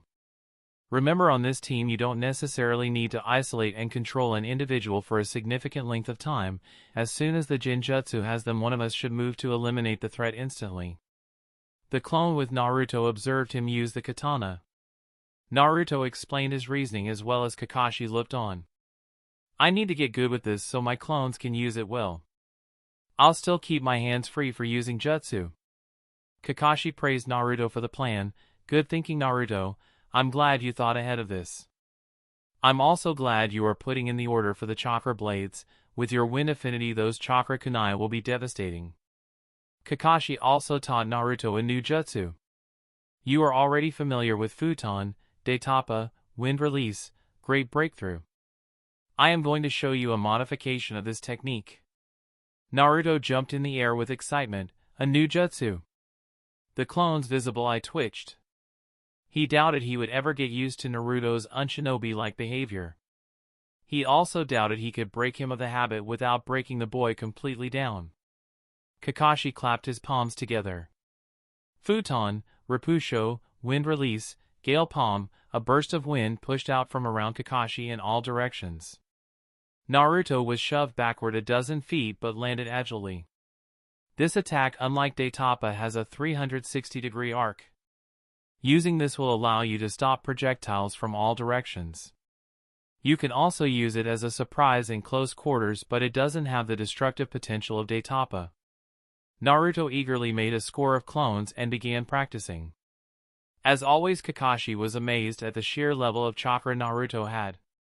Most shinobi, including himself, had to be cautious of using too much ninjutsu. Naruto had just left the academy and had chakra reserves that surpassed most jonin. While he'd started at pathetically abysmal levels, it had grown much better. The shadow clone technique had got Naruto's chakra control to appropriate levels in a fraction of the time it would otherwise have taken. Overall, Kakashi was very pleased with the progress of Team 7. He didn't want to interrupt their training too much by tackling missions away from the village. However, he did want them to have more exposure to real shinobi missions. For the next 2 days he would train them hard, and he would scan the mission list for anything that was relatively close by that was AC or B rank. Normally no genin would be going on B rankings, but he knew he could convince the old man that his team could handle it. In all honesty, any B rank would be a piece of cake for Kakashi to solo. His mission success rate on missions was quite nearly flawless. Regardless of rank, the important part of the mission was that it be close to Konoha. It was difficult to train at the level he demanded his team to train at on the road. As was typical, Kakashi completed his own training after Team 7 split. Kakashi practiced what he preached. He would place his own chakra weights and continue to hone his own body. He also liked to experiment with jutsu combinations and find new uses for them. After 3 hours of training, he cooled down and drifted onto rest. Kakashi felt good about his team's progress and eagerly looked forward to see how his 3 genin would develop. And a little bit of training in this arc. I won't spend as much time detailing training as I did earlier. I do want to put in place how and why they picked up certain skills. The next mission will be a brand new one outside of the anime. Remember, Team 7 has returned back from Wave quicker because there was no recovery period and Naruto's clones helped build the bridge faster. Chapter 9, B Rank. The next few days were marked by rigorous training. Naruto and Sasuke threw themselves into their training routine with a vigor that surprised even Kakashi. Both of them had felt that the mission to the Land of Waves had slowed down their training because they couldn't push themselves to exhaustion every day. With the weights on, they would run miles, do hundreds of push-ups, crunches, and exhausting calisthenics. Their jutsu training wasn't slacking off either. Sasuke had the Chidori down perfectly, and Naruto had mastered the futon, Rapusho, wind release, gale palm. Naruto could summon the chakra and race through the hand seals in under a second. Even blunt kunai that Kakashi threw at him at combat speed could be countered with the jutsu. Sakura continued her conditioning but wasn't as crazed as the two boys were. Instead, her focus was on Jinjutsu. She drank up the additional training Kakashi had provided, and she was close to pulling off the Magen, Kokoni Erase no Jutsu, demonic illusion, false surroundings technique. The C-rank jutsu was rarely used in combat but was often used as part of the security around a shinobi camp while they traveled. Kakashi had used the jutsu while the team had traveled to and from the Land of Waves as an extra security precaution. Kakashi had pored over potential missions that were near Konoha. One particular one caught his eye. There was a rank C mission that had a group of bandits that had made their base only 2 days out from Konoha. What made the mission interesting was that the bandits had operated there for some time but only recently had become bold and actually attacking heavily armed caravans. The only reason it was listed as a rank C mission was because no shinobi had been identified as part of the band. The Jonin knew that something had to explain the bandits' new aggression. By scanning the other missions, he gave it a high probability that a missing nin had joined the band. This missing nin wasn't foolish enough to use jutsu in combat and draw attention to himself. Kakashi reviewed the list of missing nin that had recently left their villages and identified a likely candidate. A Chunin-level shinobi from Takigakure, Hidden Waterfall Village, was the most likely candidate. According to the most recent bingo book, he was a skilled Chunin possessing higher than average tactical talent. Tomonori did not have any documented elemental affinities or skill with ninjutsu. He was, however, quite skilled in taijutsu and kenjutsu. Takigakure had a mission listed as AB rank, the return of Tomonori alive. Bringing him alive would be worth 3 times the paltry bounty that was currently listed for him. Interesting, could be several reasons for this, ranging from a relative in a position of power or he has information that someone in Takigakure needs. Team 7's goal would be to make the capture and wipe out the bandits, completing a rank B and C mission at the same time. Kakashi didn't particularly care about the additional income, but it would prove a solid lesson on being aware of what was happening. A simple C-rank mission had led to Zabuza, and now another C-rank mission would lead to Tomonori, who was no Zabuza but would be much more dangerous than bandits. Kakashi informed his team of the mission, both parts of it. Officially, they were only going on a C-rank mission, however Kakashi's instincts told him he would find the missing Chunin with the bandits. He explained the reasoning to his team and they looked excited. Even Sakura was eager to get out there. The fact that they were to bring the Chunin back alive was even better in her mind. Bright and early the next morning, Team 7 was ready to go. They removed the chakra seals on their weights. Kakashi meant for them to travel light and fast. After leaving sight of Konoha, they began racing through the trees. As was typical, Naruto's clones surrounded their formation, giving the team an added layer of security as they traveled at near top speed. The plan was to push as far as they could on the first day, allowing them to hit the bandits on the evening of the second day. Finding the bandits would be very simple. That many people made tracks in an area that everyone but Naruto would be able to locate. And even Naruto, who had missed that lesson in the academy, could just flood the area with clones until the bandits were found. That night Sakura helped with the camp's protections. She used Magen, Kokoni Erase no Jutsu, demonic illusion, false surroundings technique, to hide their presence. Kakashi gave her a nod of approval. Very impressive, Sakura, you captured all of the details perfectly. Most Chunin don't make their Jinjutsu techniques that flawless. Kakashi, of course, was thinking of the Chunin exam trick on the wrong floor to weed out genin who weren't ready. That Jinjutsu was not nearly as detailed as the one Sakura had just completed. Sakura beamed at the compliment, proud that she was useful to her team. It was even nicer that Sasuke-kun was in earshot when Kakashi had recognized her. The night passed without incident, and with Team 7's speed they were able to get to the bandit-infested area by noon. Kakashi was the first to spot the tracks of a large group and he had his team follow. Soon enough they spotted the bandits camped in the distance. Based on the number of tents, the band numbered about 70 to 80 criminals. Kakashi told Sasuke to use his Sharingan to see if he could spot their quarry. Sasuke took a careful look and then whispered to the team, "I didn't spot him, but one of the tents has a genjutsu over it. I'm betting that's where Tomonori is." "Alright Sasuke, you know the mission parameters. Kill or capture the majority of the bandits and capture the waterfall missing Nin alive. You make the plan and we will execute." Sasuke didn't see this mission as too difficult, however he knew Kakashi would be testing him. Sasuke would have loved to test himself against Tomonori, but that wasn't how Kakashi liked to do things. He wanted the mission completed with minimal risk. "Here is the plan. Kakashi, you have the best stealth abilities. You'll sneak a clone into the camp and wait for us to make our move. Naruto, you'll flood the area with about 50 clones. Make sure they stay far enough away not to draw attention. In 10 we'll let the clones charge out. Then the 4 of us will advance and eliminate any pockets of strong resistance." Kakashi gave Sasuke an eye smile. The plan was exactly what he wanted Sasuke to do.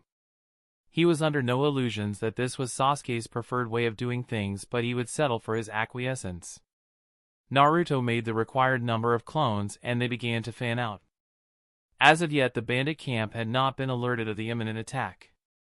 The Kakashi clone easily slipped into the camp and waited by the tent with the genjutsu on it. The attack began with a tide of orange katana-wielding Narutos screaming their heads off.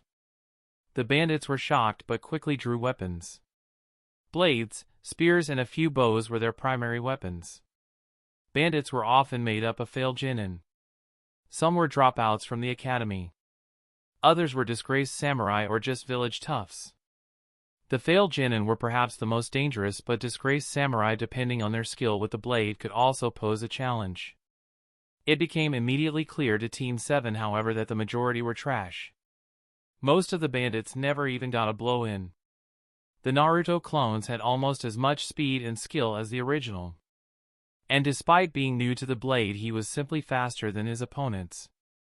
A perfectly executed crosscut could be dodged before the blade even came close. The counter-attack by the Naruto clone would either be a fatal stab, slice, or a non-fatal bludgeoning with the hilt to the head.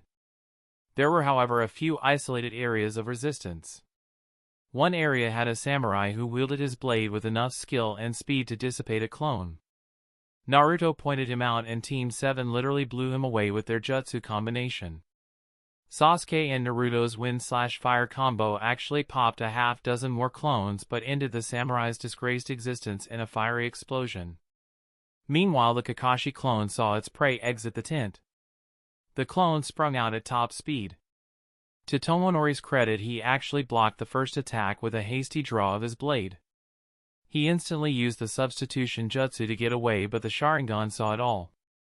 Kakashi instantly used the body flicker technique to stay right on top of the Chunin.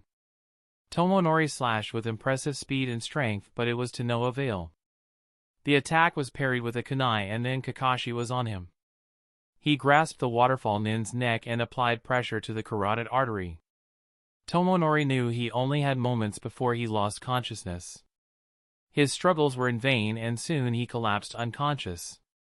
The rest of the bandits broke and fled, scattering in all directions.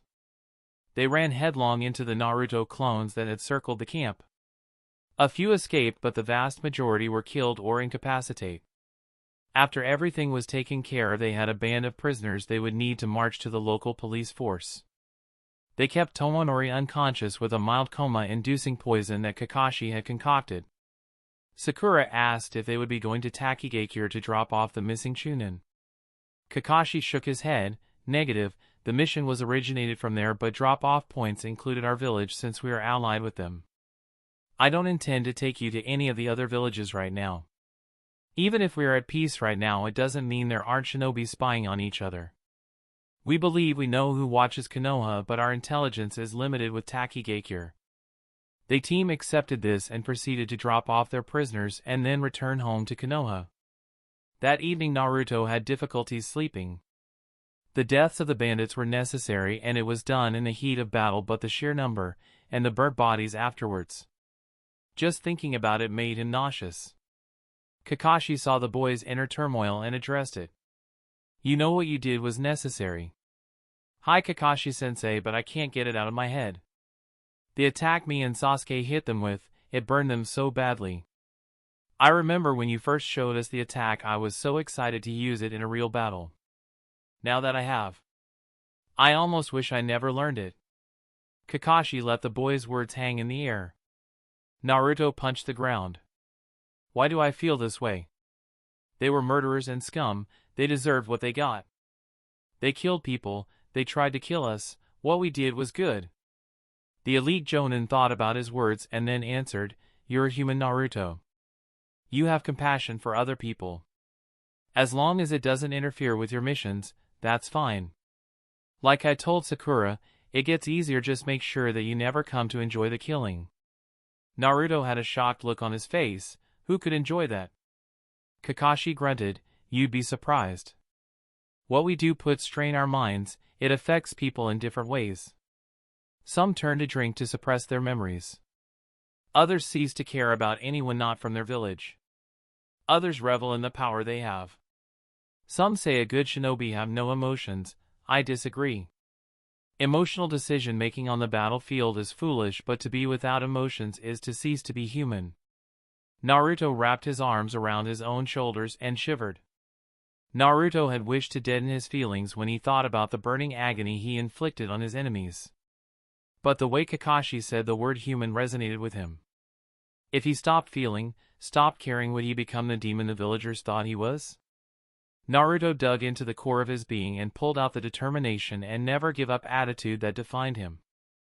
I won't lose my emotions, Kakashi-sensei. But I won't quit either, I'm going to be the next Hokage. Kakashi smiled beneath his mask. Naruto was going to be just fine. Both he and Sakura were accepting of the harsh reality that was shinobi life. You killed people. He wasn't concerned about Sasuke. Sasuke had experienced death up close and personal when his entire clan was massacred. The deaths of others would not bother him unless he had a close bond. Kakashi considered this an actual asset to shinobi life, as long as he did form those close bonds with the team. Kakashi wasn't a fool. He knew Sasuke was doing what he wanted in order to get more training and not out of his own personal desire. Going to the ramen stand with his teammates was just a way for Sasuke to show he was willing to play ball.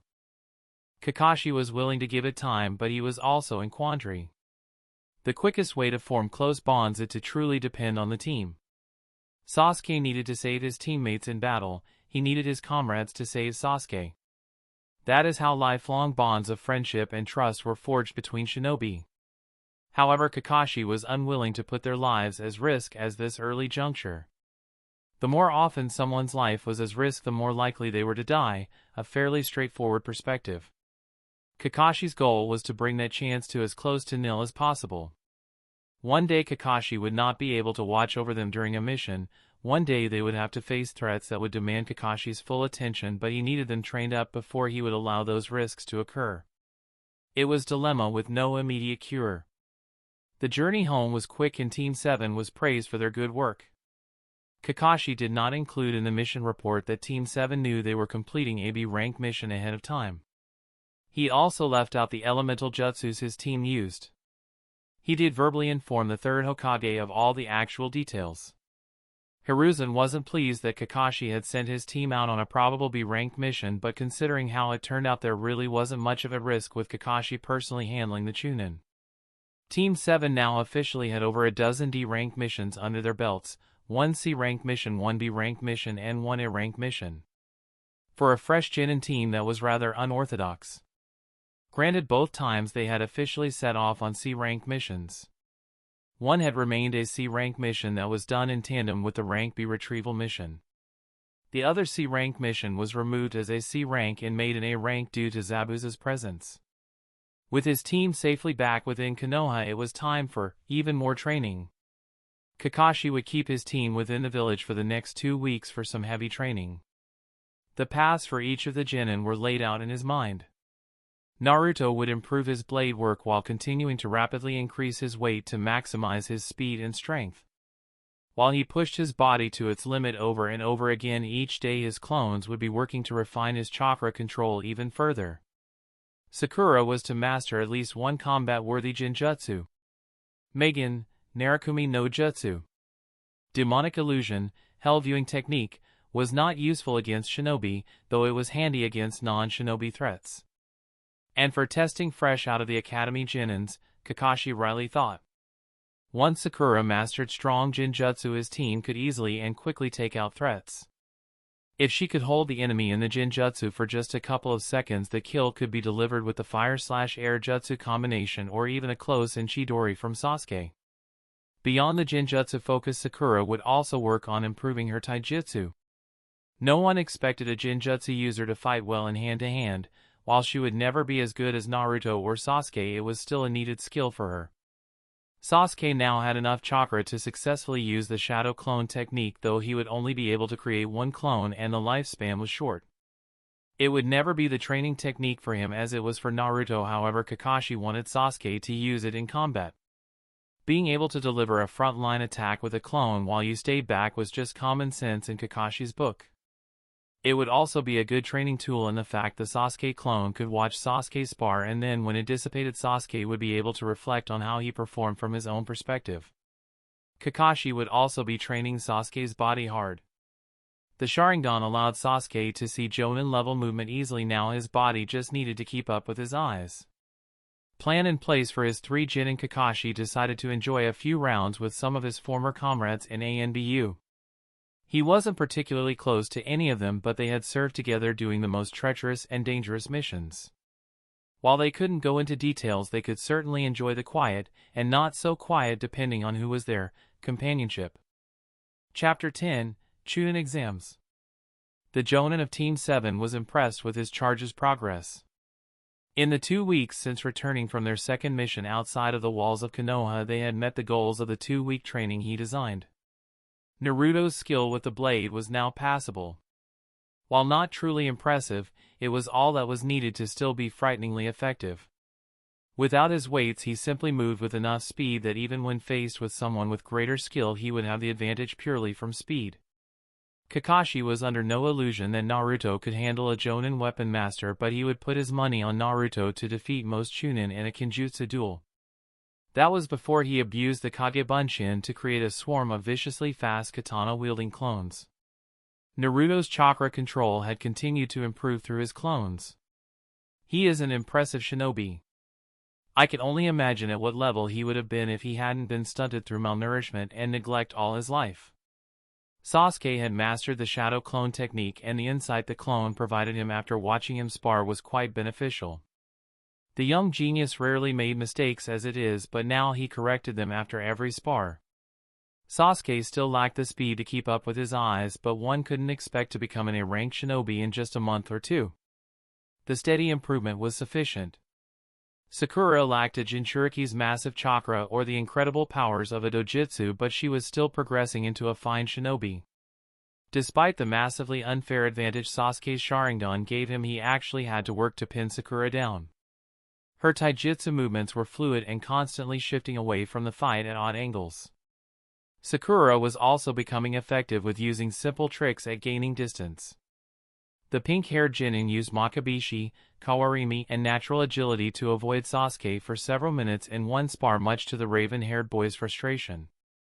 Her chief achievement, however, was the mastery of a genjutsu that could distract or even capture a trained shinobi. The genjutsu masked itself as a right-ton element attack. His student would flash through hand seals and shout right-ton, mahi, lighting release, paralysis. At that point, lightning would appear to surround her opponent, sending electric shocks that caused their muscles to spasm and hold them in place. In actuality, it was Megan, Genkaku Mahi, demonic illusion, illusionary paralysis, a surprisingly effective genjutsu. Kakashi had laughed when Naruto was first caught in the genjutsu. In between his foe's screams of pain, the illusion created some pain, but not to the extent he had been screaming. He had yelled, "What? Sakura has 2 different elemental jutsu, I want to learn too." All the while he was completely paralyzed, and Sakura just had to tap him on the base of his neck with her kunai to win the spar. At the time it was humorous, but shortly thereafter he realized Naruto needed work on escaping Jinjutsu. Kakashi had spent some time with him learning the Kai release process. With his chakra reserves, all but the most dangerous Jinjutsu should be disrupted. Of course, the problem with Jinjutsu was realizing you were under it in the first place, which meant Naruto still had a ways to go. On the positive side, Sakura's illusion was nearly perfect. She used the hand signs for an existing right Tunjutsu but turned it into a Jinjutsu. Only someone very skilled with chakra detection would be able to determine she was not changing the chakra nature to lightning. Alternatively, they could counter the perceived lighting attack with their own jutsu. When their attack failed to do anything, it might tip them off that they were under a Jinjutsu. While it wasn't perfect, it was a potentially lethal surprise, and with the speed Naruto and Sasuke had as well as the power of their combined jutsu, it was precisely the sort of jutsu that filled the needed support role in Team 7. Kakashi thought about his team as he reported to the Hokage Tower. He knew what the meeting was about. It was time for the semi-annual Chunin exams.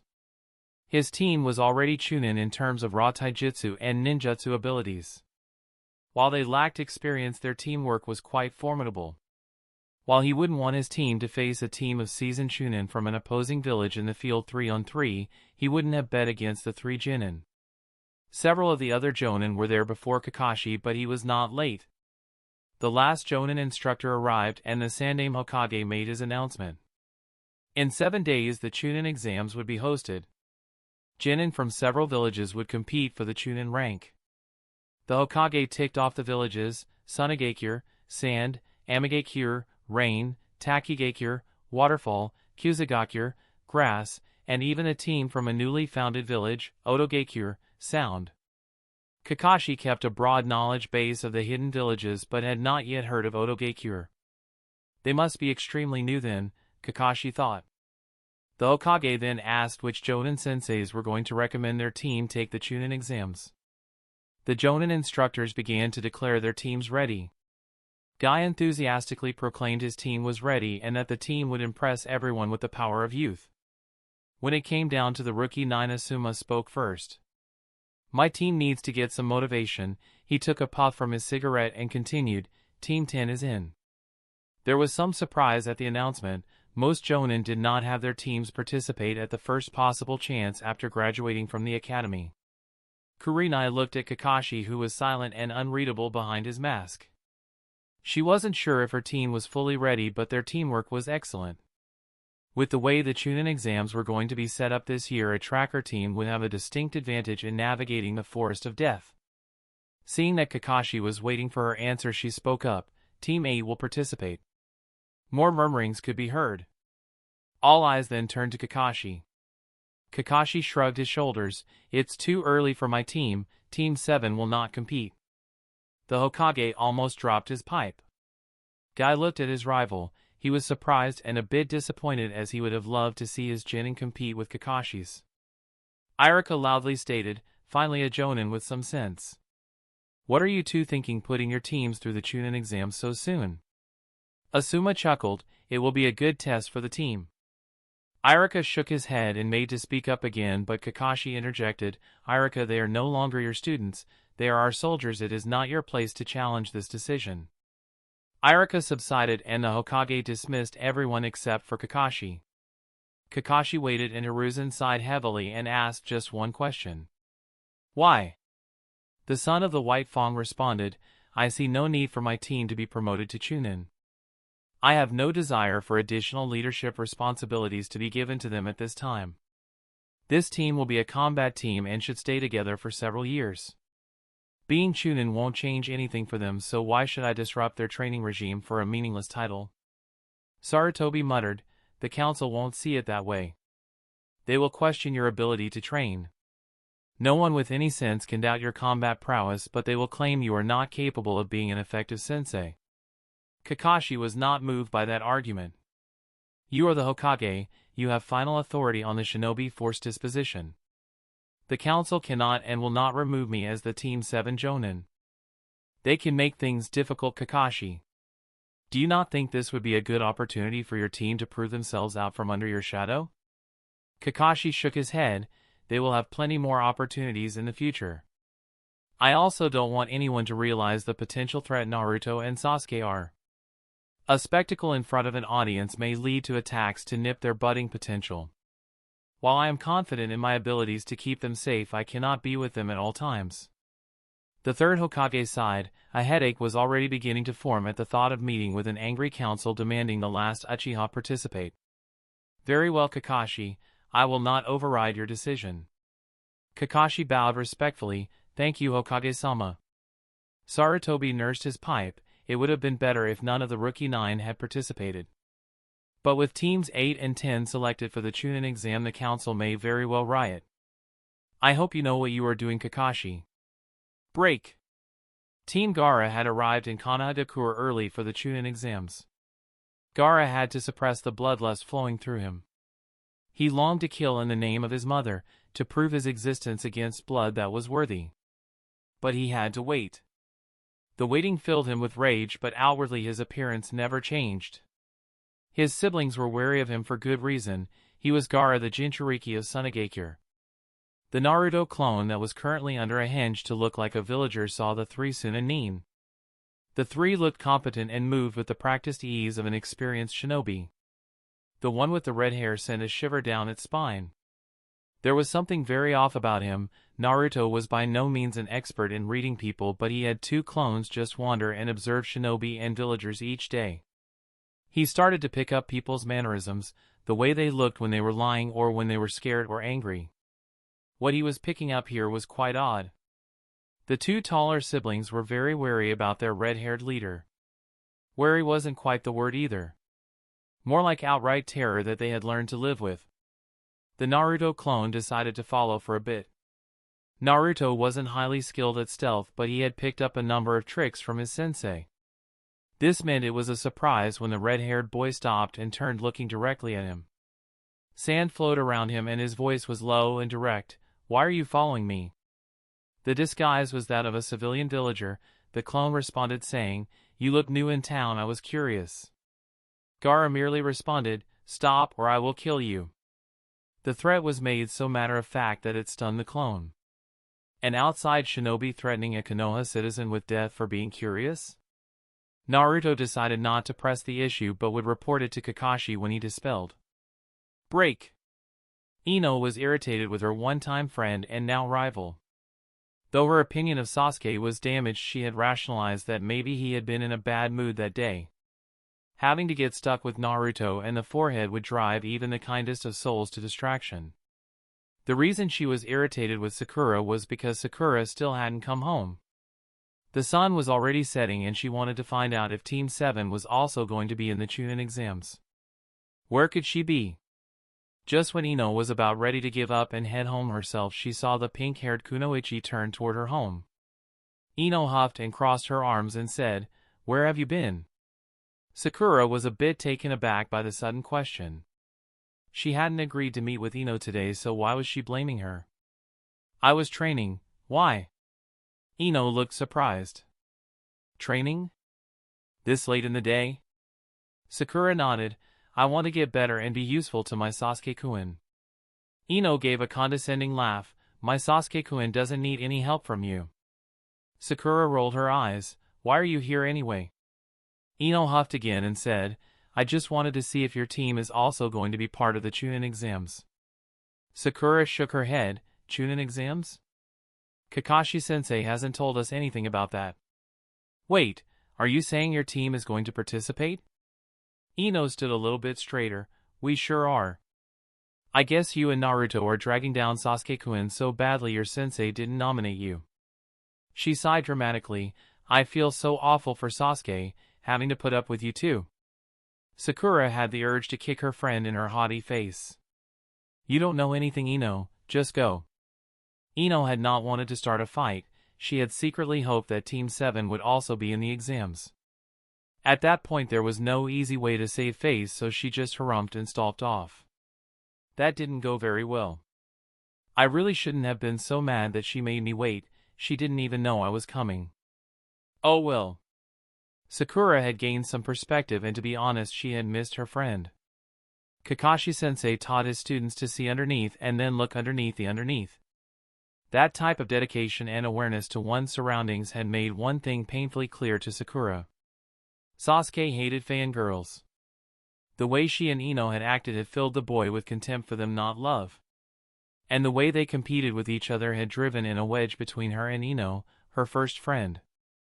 At the moment, Sakura was too tired to even think about it. She just wanted to eat and collapse asleep. Her training kept intensifying more and more, and she knew despite all of her hard work her two teammates were pushing themselves even harder. I will be strong, not just for my Sasuke-kun but for Naruto and everyone in the village. Team 7 met the following morning. Naruto immediately reported the strange genin from Suna to Kakashi. Kakashi was a bit surprised. He actually threatened to murder you in broad daylight if you kept following him? Naruto nodded. Kakashi had a few theories on this. Either the boy was braggart who was all bark and no bite, a borderline psychopath, or extremely powerful beyond that of most genin. Good work, Naruto. I'll make sure we keep eyes on him while in the village. Security has been increased due to the exams, so the ANBU forces are a bit stretched, but it will be doable. I'll also see if I can dig up any information on him and his team. Sasuke had not realized the Chunin exams were here. He had focused solely on his training and had for the most part ignored events occurring in the village. Are we going to be competing in the Chunin exams, Kakashi-sensei? Sasuke kept an even tone, but he longed to participate. The training surpassed his expectations, but he had a strong desire to fight without being babysat by his sensei. Kakashi looked at Sasuke and asked, "What do you think?" Sasuke took the challenge for what it was and replied, "Yes, we're ready." Kakashi just looked at Sasuke impassively. Sasuke was shinobi trained. He didn't fidget, but he was uncomfortable by Kakashi's flat look. Kakashi allowed the silence to drag on for a minute before he finally replied, "Tell me what you really think." "HNN, my actual guess is that we aren't all part of your plan to have us be underneath any notice," Sasuke finished in a frustrated tone. Kakashi condescendingly clapped his hands. "The logic is simple to follow, Sasuke. By following through with my plan you are better positioned to avenge your family and rebuild your clan. And yet you are still angry with the decision. Explain yourself, shinobi." Sasuke forced himself to keep a respectful tone. "I have no way of knowing how I compare to others. I need to know I am the best, because if I'm not I need to find out how I can be the best, otherwise I'll never do what I need to." Kakashi scratched his mask as he answers, "So comparing yourself to the weakest of the shinobi ranks will determine if your skills are where they need to be?" "HNN, quit twisting my words. I need to prove myself." Sasuke's respectful tone had left rather swiftly. Sakura was concerned at the heat coming from her Sasuke-kun's voice. He was angry and his frustration was boiling over. "You don't need to do anything, Sasuke. You are a solider under my command. You have been a shinobi of this village for less than 6 months. Do you think this is the only opportunity you will receive? You want to compete because of your pride, not because you have coldly analyzed the advantages and negatives for competing." Sasuke wanted to retort, but Kakashi held up his hand. "It is that kind of thinking that makes me certain you are not ready for the Chunin exams. Yes, this team would probably crush all of the other genin teams out there. So what? Being a Chunin is more than just your ability to fight, it is also about making the right decisions. You are allowing your pride and emotions to cloud your judgment. You aren't ready to become a Chunin." Sasuke forced himself to calm down. Kakashi was always testing him. If he blew up at him he would just be validating Kakashi's decision. A shinobi did not yell at his superior. Sasuke took in a deep breath. "Thank you for clarifying your decision. I see that you are correct and I respect your decision." Kakashi moved with every ounce of his speed. If Sasuke had his Sharingan active he would be able to see the movement, but even then it was doubtful he could have stopped the blow.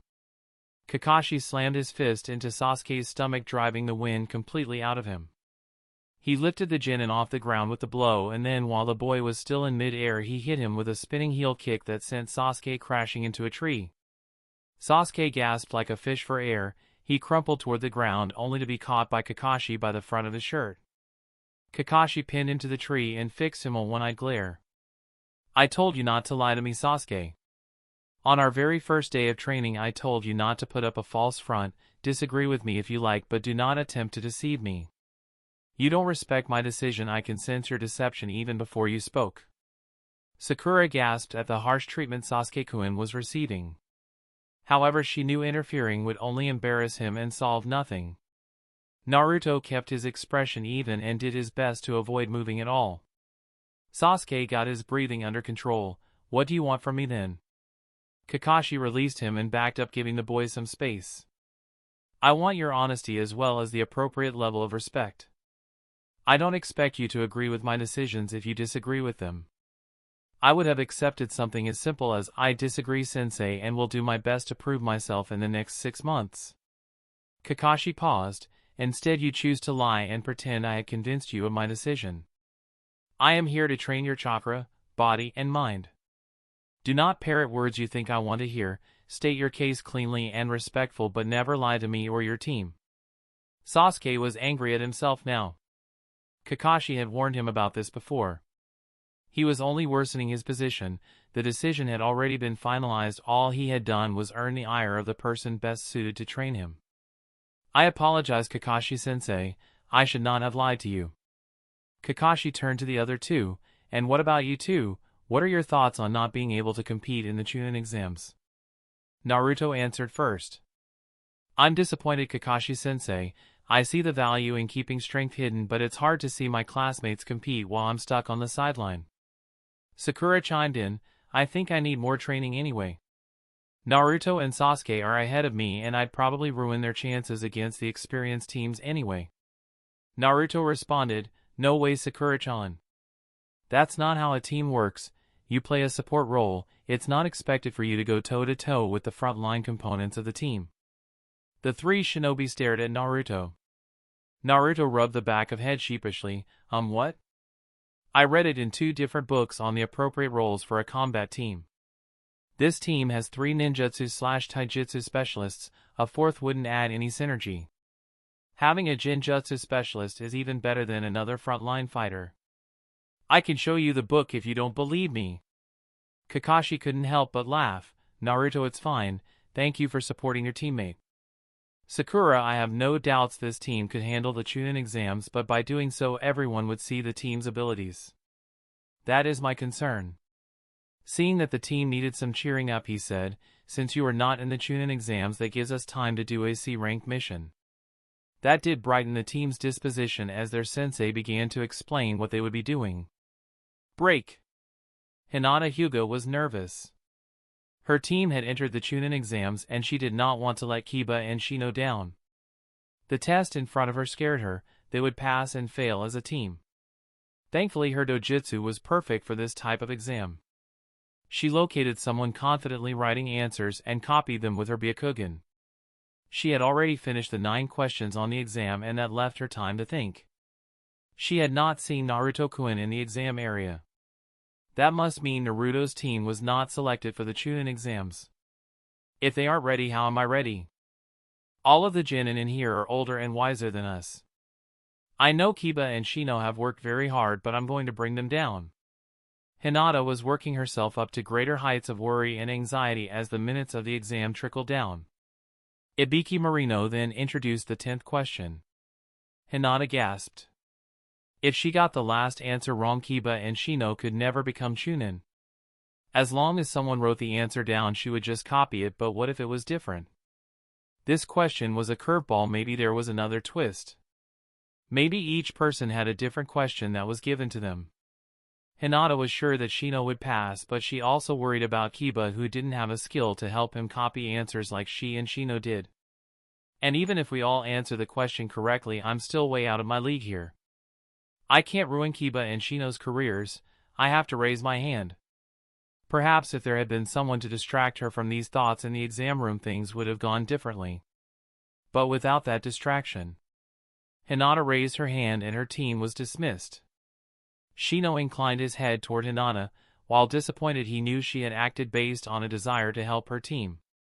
Kiba was not so understanding. Kiba growled, "What the hell were you thinking, Hinata? We failed the test because you were too scared. You're pathetic." Hinata bowed her head in shame at her teammate's angry words. Shino put a hand on Kiba and said, "Enough."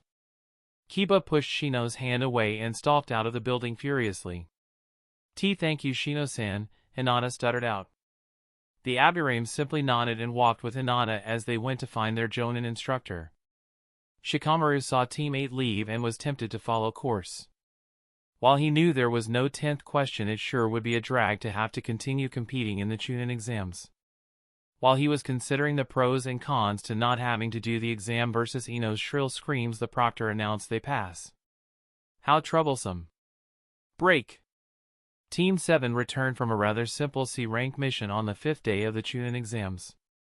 They would be allowed to watch the preliminary bouts that the survivors of the Forest of Death had to fight before the 3rd portion of the exam. The other genin would not know they were there, as they would be behind a false wall above the 2nd tier of the battle area. It was a blatant favoritism shown to Team 7, however the Hokage could see the advantage of having Sharingan observers pick up any jutsu that was used. Kakashi was a regular observer to most Chunin and Jonin exams. Hiruzen saw little reason to exclude the rest of Team 7 when Kakashi made his request. Sasuke had given thought to his spat with Kakashi and realized he really had acted like an idiot. Kakashi was remarkably straightforward with his team. He clearly outlined what he expected of them at every turn. Work as a team. Train hard. Don't lie to him or each other. Hide your strength. Work as a team. Kill swiftly when required. Don't take chances. His sensei had succulently explained why these were of vital importance. It all followed a logical pattern. All Sasuke had to do was follow the instructions and he would be granted power through training and new jutsu. And twice now he had risked his sensei's wrath. Why? Why would he risk one of the great assets he had at his disposal? The training and support of the Leaf's most elite Jonin. The shinobi who had copied a 1000 jutsu. Kakashi taught him to analyze himself with the Kagebun-shin, and at the same time he taught him to analyze his own actions and the reasons for them. Why did Sasuke care about competing in the Chunin exams? He wanted to say it was because he needed to find out how strong he was. He wanted to say that it would allow him to test himself against other powerful shinobi. But looking inwardly proved that false. Kakashi had taught him to see things as they are, not as he wanted them to be. He faced the truth.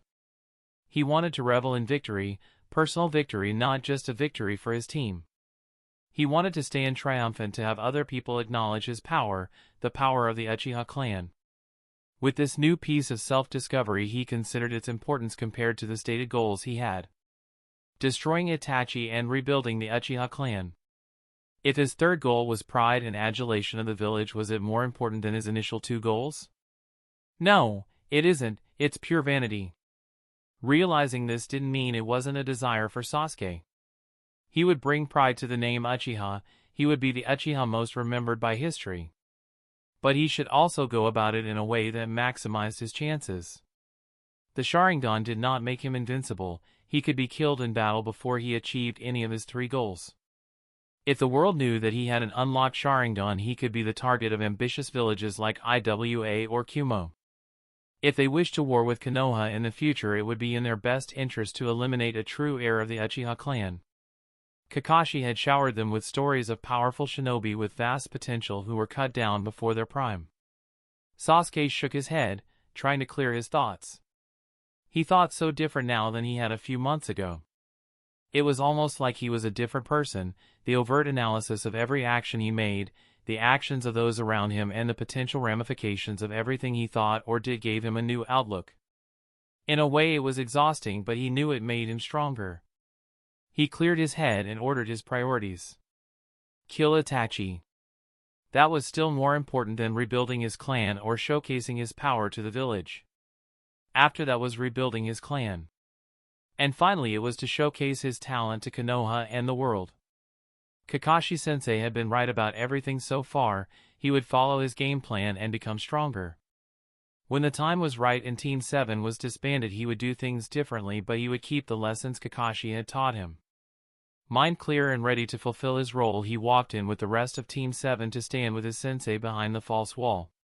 He listened to the Hokage's brief speech and saw Kabuto's choice to remove himself from the Chunin exam. That left 14 genin. Too many for the finals, and it was decided that there would be a series of 6 battles, with 2 buys that would automatically progress to the final rounds. This would leave 8 contestants to fight in the last stage. The contestants were mostly from Konoha. Guy's team, Team 10, and Kabuto's team made 8 from the Leaf. Team Gaara from Suna was there, as was the team from Oto. Sasuke was interested in seeing how Neji fought. As another dojutsu user, there might be much he could learn from how Neji used his bloodline. The genin also was curious about Gaara. He had heard Naruto's report of the boy and was intrigued. Sasuke grinned at the possibility of learning new jutsu with his Sharingan. He looked intently at the board as the first names populated. That's the end of this tale for now. Thank you for watching, and I'll see you on part 2. Peace.